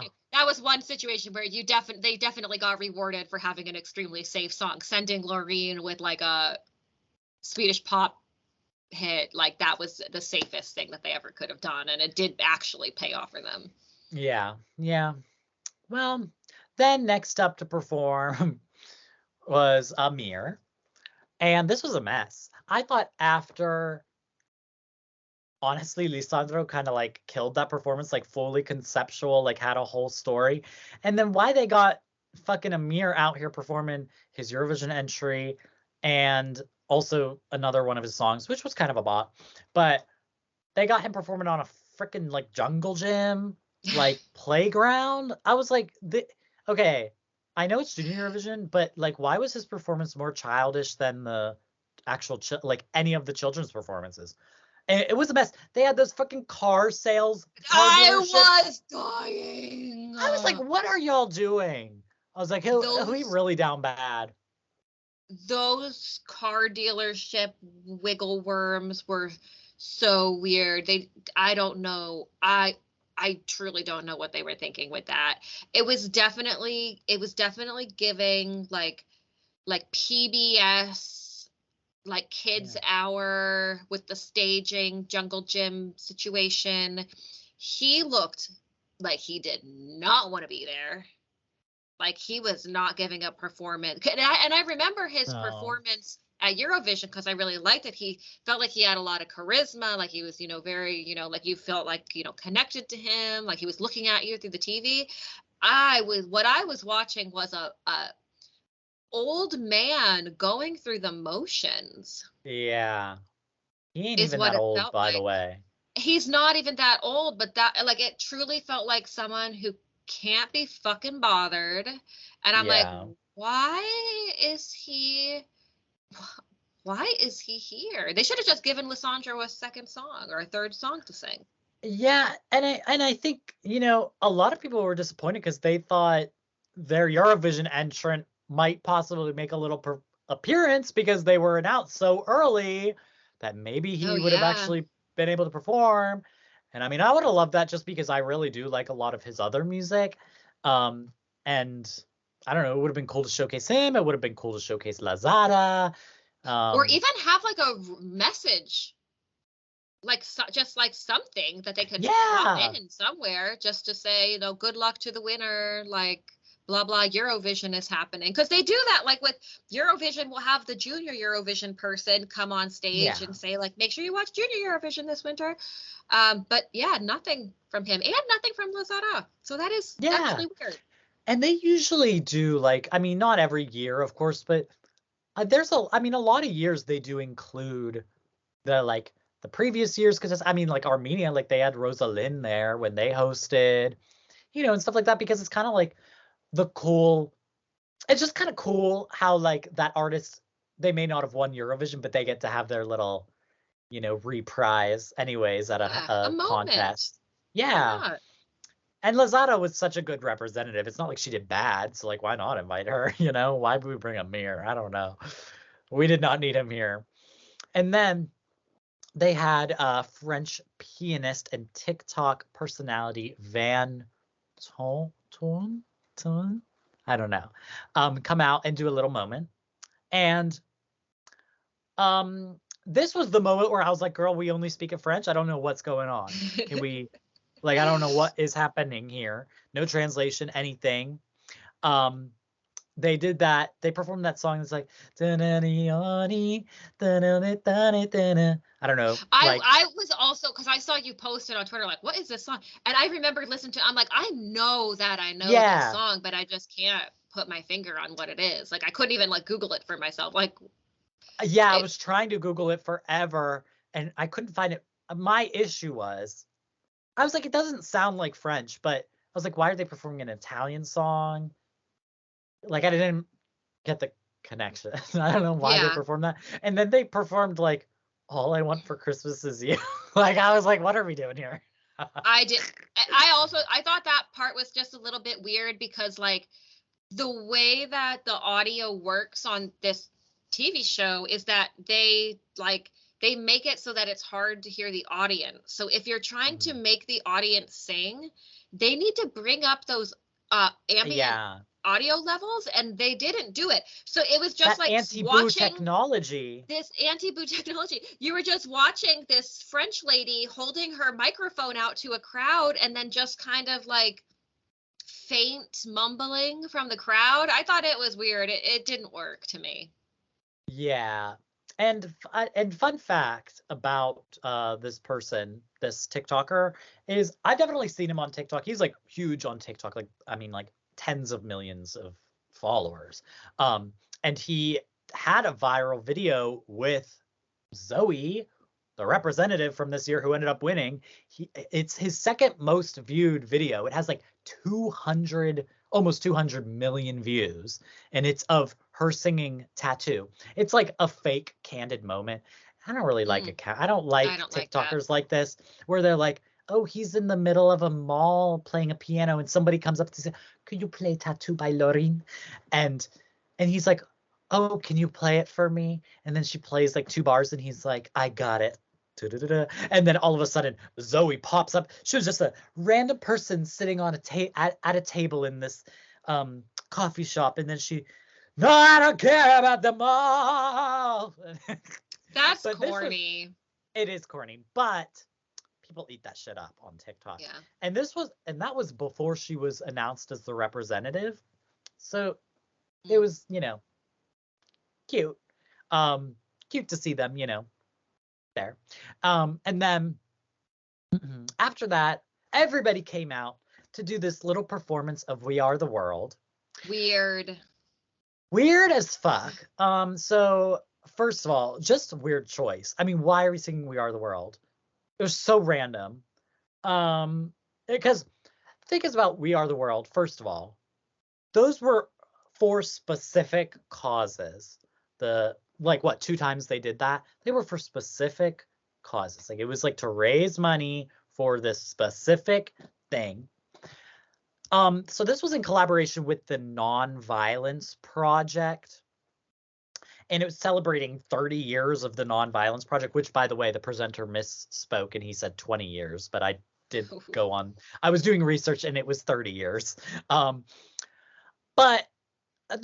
So I thought it was really cute that they had Angelina, Valentina, Enzo, Lisandro all come out and do this little performance. I was gagged by Enzo because like Valentina still to this day looks like her 9-year-old self, and Enzo came out and I couldn't even tell it was him, and he was more recent than Valentina and he looked like he aged 30 years. Not 30 years, but it just was, I was like, whoa, I couldn't even tell that was him. But that was cute. And then they had all the representatives come out, and it was kind of funny because Jessica from Ireland, she had this big dress, and actually in the rehearsals, they did have her put a shirt on over the big dress. But then I feel like it was even more awkward because she came out holding a sign while everybody else had a t-shirt on. The t-shirt thing, I have to say, brought up a really traumatic memory for me from the 5th grade. So when I went into 5th grade, I went from like this kind of like a non-standard school, let's say, like an experimental school, elementary school. I had never been in public school before. I didn't know that they had dress codes in public schools. So 5th grade, first day comes, I'm going to be meeting all these kids who don't know me. And I've always been a fashionista, so I wanted to look very cute. And I still remember exactly what the outfit was. It was a little pink shirt, and it had like little ruching in the front and these tiny little cap sleeves, and all the edges had like this pink velvet trim on them. It was so cute. I was feeling myself. First period comes, I get called to the office, and they make me put this oversized white t-shirt on over my cute outfit, ruining my coming to the new school outfit. I looked like an idiot for my entire first day. I was humiliated. And when I saw the picture of her with that shirt on over the gown, I was like, oh, no, they can't make her do that for the final. They cannot make her do that. Evil. How dare they? Did your school have like a dress code as in like a uniform, or Just like it was actually just one of those typical, like, very sexist, like, all of the rules basically applied to girls, that you couldn't have you couldn't show your shoulders, you couldn't show your belly, your skirt had to be a certain length type of thing. Of course. Yeah.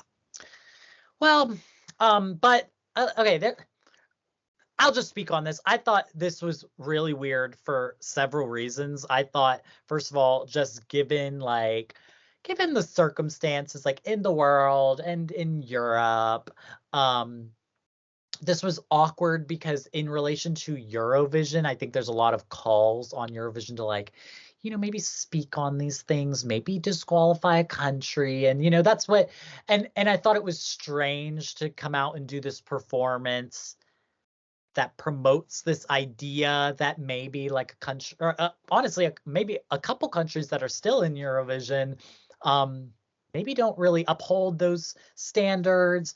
And, but they're going to come out here and, like, pretend like that's, like, a cause that they're truly, like, care about. And what I thought was really weird was when I went to this organization and I did some research on them. And so they're like this whole, it's called the Nonviolence Project. It's their whole thing is, like, not just, like, nonviolence in, like, communities and stuff like that, but also around the world. They talk about political events. They talk about countries enacting laws and stuff like that to, like, prevent all these things. Not a single, and it doesn't matter what side you are on the, Israel, Palestine, whatever, no, we're not talking about either side. They have not made a single anything about it. And that's, like, weird because it's been going on for decades. Yeah. Nowhere on their website, you search Israel, Palestine, Hamas, Gaza, any of the key words. Nothing. Literally not a peep, as if it doesn't exist. How's your organization supposed to be about, like, education on these types of things, unjust violence, whatever, but you don't have anything about that? Weird, but you got a lot of posts about selling your bracelets. Well, a lot of these charities are really, they're more about making more money so that they can put out more ads, so that they can make more money to put out more ads. St. Jude's is a company like this, where a lot of their operating budget is actually in advertising. I also thought there was a lot of levels about the whole We Are the World thing that was weird. And I think that, I don't think the EBU had anything to do with the decision to include this. It was all the French broadcaster, but it was a bit, I don't know if tone deaf is the right word, but it felt weird. I felt like if they wanted to put light onto issues of violence, they maybe could have done it a little bit more delicately than choosing We Are the World. And also there was someone, and I really need to start keeping better track of when I see people making really good points so that I can credit them. So I'm really sorry to the person who made this really excellent point that I'm about to basically steal from you. But this person said, like, we're at the stage now where the parents of the children singing We Are the World on the stage would have to look up the original context of We Are the World. That's how far away we are removed from this song's origin. And I pulled it up. It's from 1985, which was 5 years before I was born, and I am old. So, like, I am absolutely the age of a parent who could have a child performing in Eurovision. If I had a 10-year-old child, that child would have been born when I was 23. And plenty of people have babies when they're 23 years old. That's true. So I could be that parent that person was saying in their tweet, that, like, I did have to look up We Are the World, because I knew what it was. Like, I can see Michael Jackson in my head and Lionel Richie in the studio, he's singing with all the other people that, because it was something that, it just was part of, like, pop culture. So for them, especially also too, that song was for aid to Africa. What does that have to do with Eurovision, Junior Eurovision in 2023?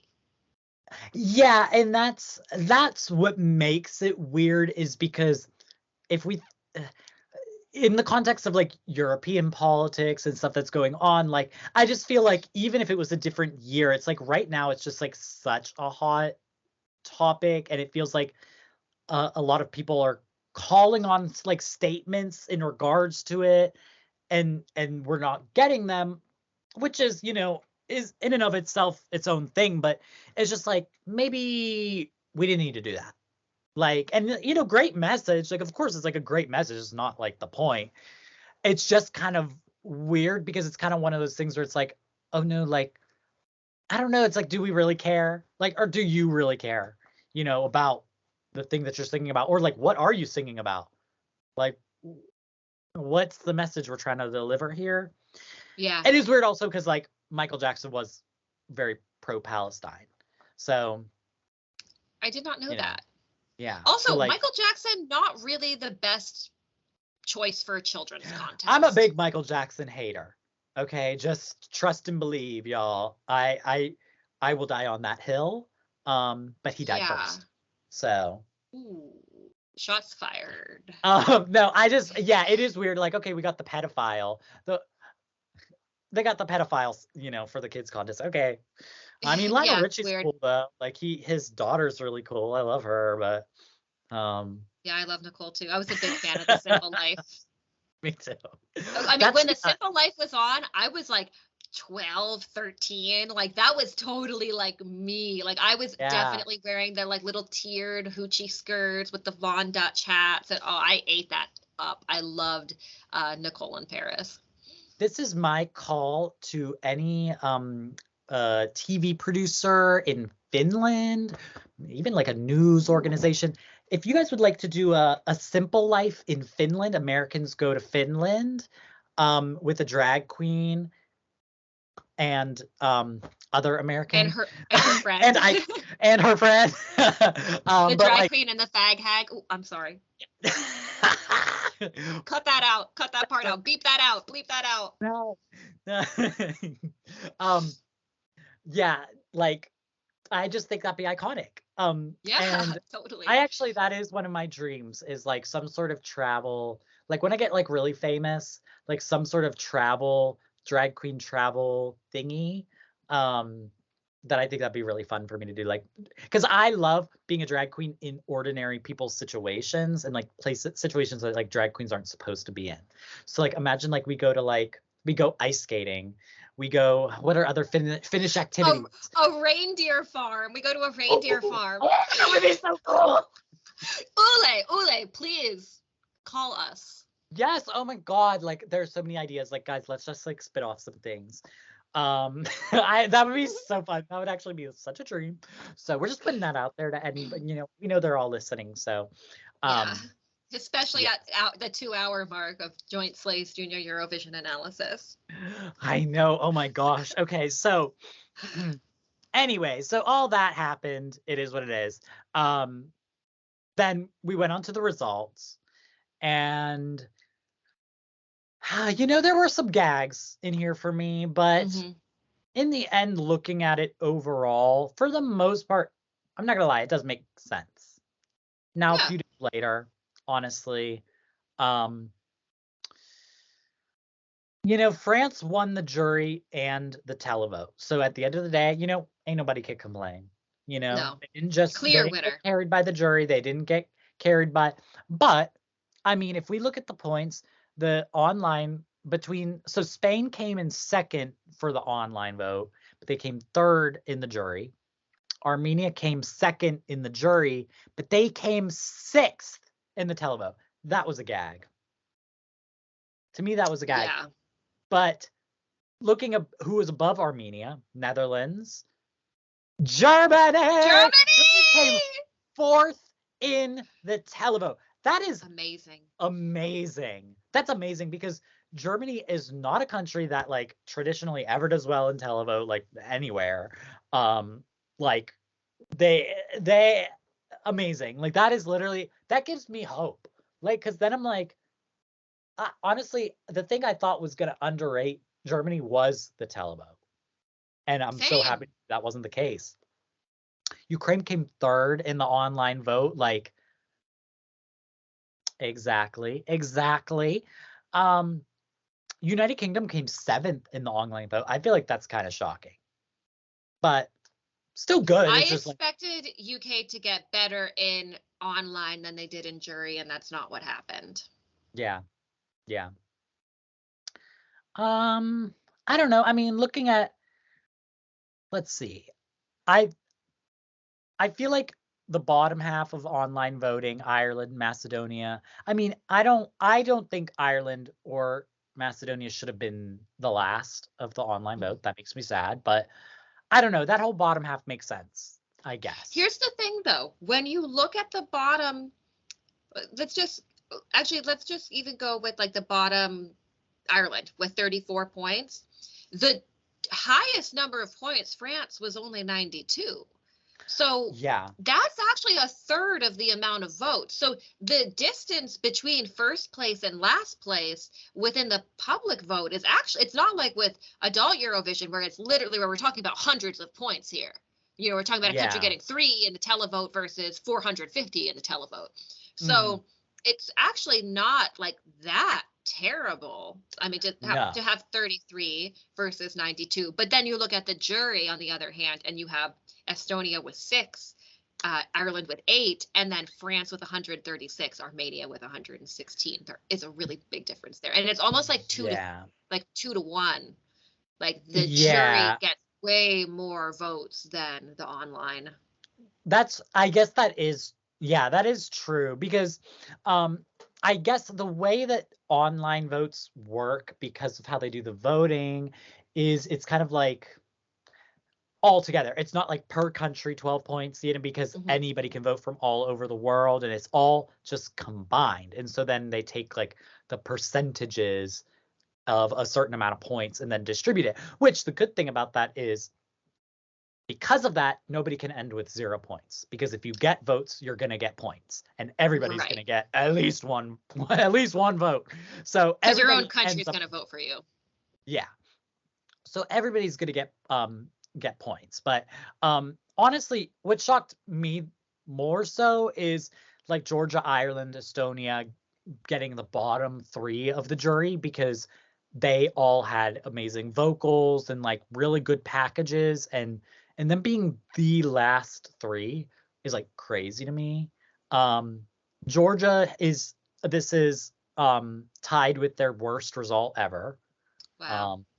Just with their other song, We Need Love, which was a great entry. When I looked that up, I was like, really? That was their worst? Love, we need a love. Oh, a great song. Yeah. So I guess I don't really have anything else to say regarding the results. I mean, I think the results are what they are. Maybe I'm a little bit surprised that Netherlands was so middle of the pack throughout the whole thing. Because I thought that they were like kind of a contender, and they totally weren't in the end with the results. I was surprised to see the UK have such a good result. When it was said that they were 4th, I was like, damn, I did not expect them to come 4th. Really? I mean, you expected them to be lower or higher? I would flip Netherlands and UK. I thought the Netherlands song and performance was much better than the UK song and performance. I disagree. Okay. I think. Well, fuck you. Like you said, oh my God. I was absolutely dying when I watched your results reaction, and the first jury comes up and you're like, no points for Germany? Well, fuck you then. I was howling. I couldn't control myself. It was so damn funny. No points to Germany? Fuck you. No, I'm just kidding. It was so real for that one. I love that it was the first one too. Like, it was just one jury. And she cleaned up later in the public. Well, not in the jury though. She came in the public. Yeah. That was a big discrepancy. Got a problem with that, because she could have came top 5 if they but she was bottom 5 for the jury, top 5 for the televote. Oh boy, was it painful for me because I kept counting the amount of people needed to be, and I was like, she might be on the left-hand side of the scoreboard. She might be there. But then she was first on the right-hand side of the scoreboard. So I was like, oh, damn it. But yeah, I think it was still a pretty good result. But so wait, who did you vote for? Or what was your strategy with voting? Oh, so I voted for Armenia, Spain, and Macedonia. And those were my top 3. But actually, I watched like the rehearsal clips, and pretty much from the rehearsal clips, I knew I was going to vote for Spain and Armenia, because I thought they were my top 3 songs, and I really loved their overall staging and what they were giving. It was between then Macedonia, Germany, and Ukraine were the 3 I was torn on. And ultimately I gave it to Macedonia because I felt like, first of all, like I was seeing so much hate for them online at that point, and I was like, no, like they deserve points. This is a great song. And it was my second place like the whole season. And but I would have loved to. I should have voted for multiple devices, but so then I could have given points to Germany and Ukraine as well. But I mean, Macedonia needed it the most in the end, so I guess I'm happy I voted for them, so she got something. But yeah, that was my strategy, I guess. I don't like to vote for like, oh, this person needs these votes or whatever. Like, these are gonna be my top 3, because I could have been like, well, Spain's getting all these votes from Spanish people, so I'm not gonna give them votes. But no, because they're one of my favorites. Yeah, that was more or less how I voted too. I did vote on multiple devices, and I did vote across multiple days. So I have 2 cell phones. I have my regular phone, which is actually a phone that has a phone number, and it's an iPhone. And then I have a social media phone, which I only use on Wi-Fi. It's got like a better camera and stuff, bigger screen. And I also voted on that. But I had done on my iPhone, I voted the day before for Spain, Germany, and Ukraine. And then the day of, during the voting sequence, I voted on my iPhone and my Android phone for the same: Spain, Germany, Ukraine. So I voted for each of those 3 a total of 3 times. And then I went to my computer, and from my computer, I put in 1 set of votes for North Macedonia, Albania, and Georgia. Because I realized, like, okay, I really heavily voted for the bops, but there were those other songs that I thought were really good and deserved some points, so I wanted to give them a little bit of love. So I sent 1 set of points to North Macedonia, Albania, and Georgia. Yeah, I will say though, I think they need to figure out a better way to do voting, because also viewing figures came out, and like I think under 20,000 people watched in Ireland, and like 2 million watched in Poland. Like, well, there's a lot of people in Poland.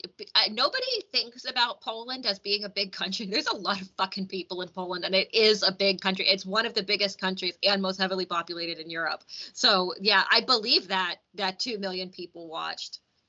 Also, Polish programming is not very good, so they do need some stuff to watch on a Sunday. Yes. I mean, but it's just like, with that context, the thing is, then every single one of those Polish people are voting for Poland. And yes, they have to vote for 2 other countries, but those 2 other countries is going to be different amongst everybody. But the one thing they will all have in common is that they're all going to be voting for Poland.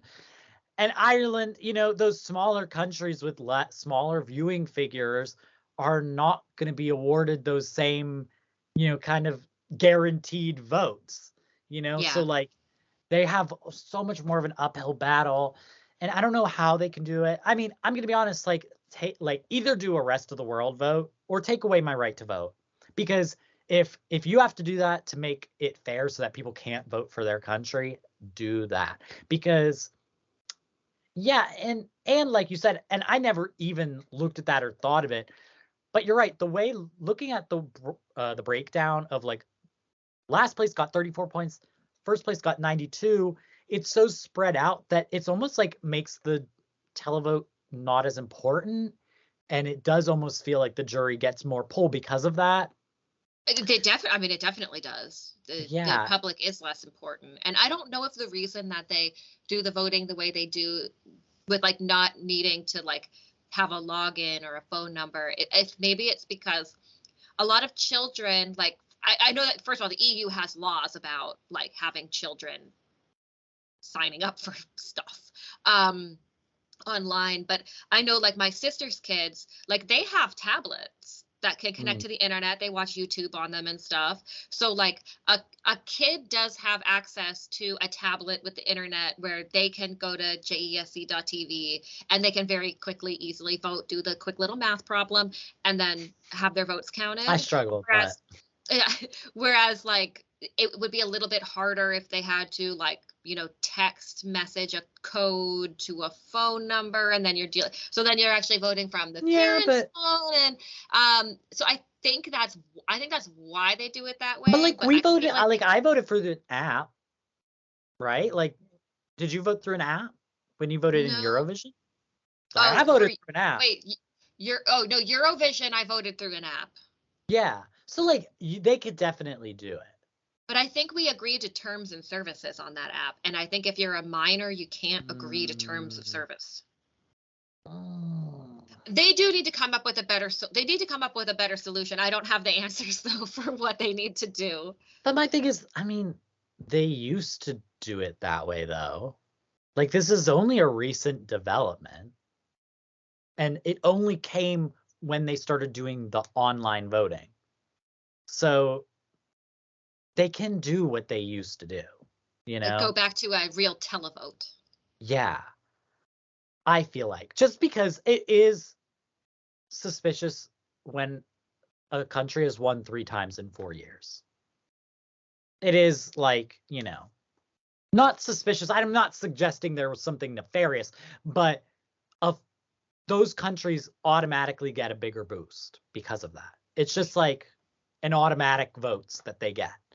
And actually looking at the online vote, France, Spain, Ukraine, Germany, all really big countries with lots of people. Netherlands, not super big, although it does kind of have a lot of people. Big.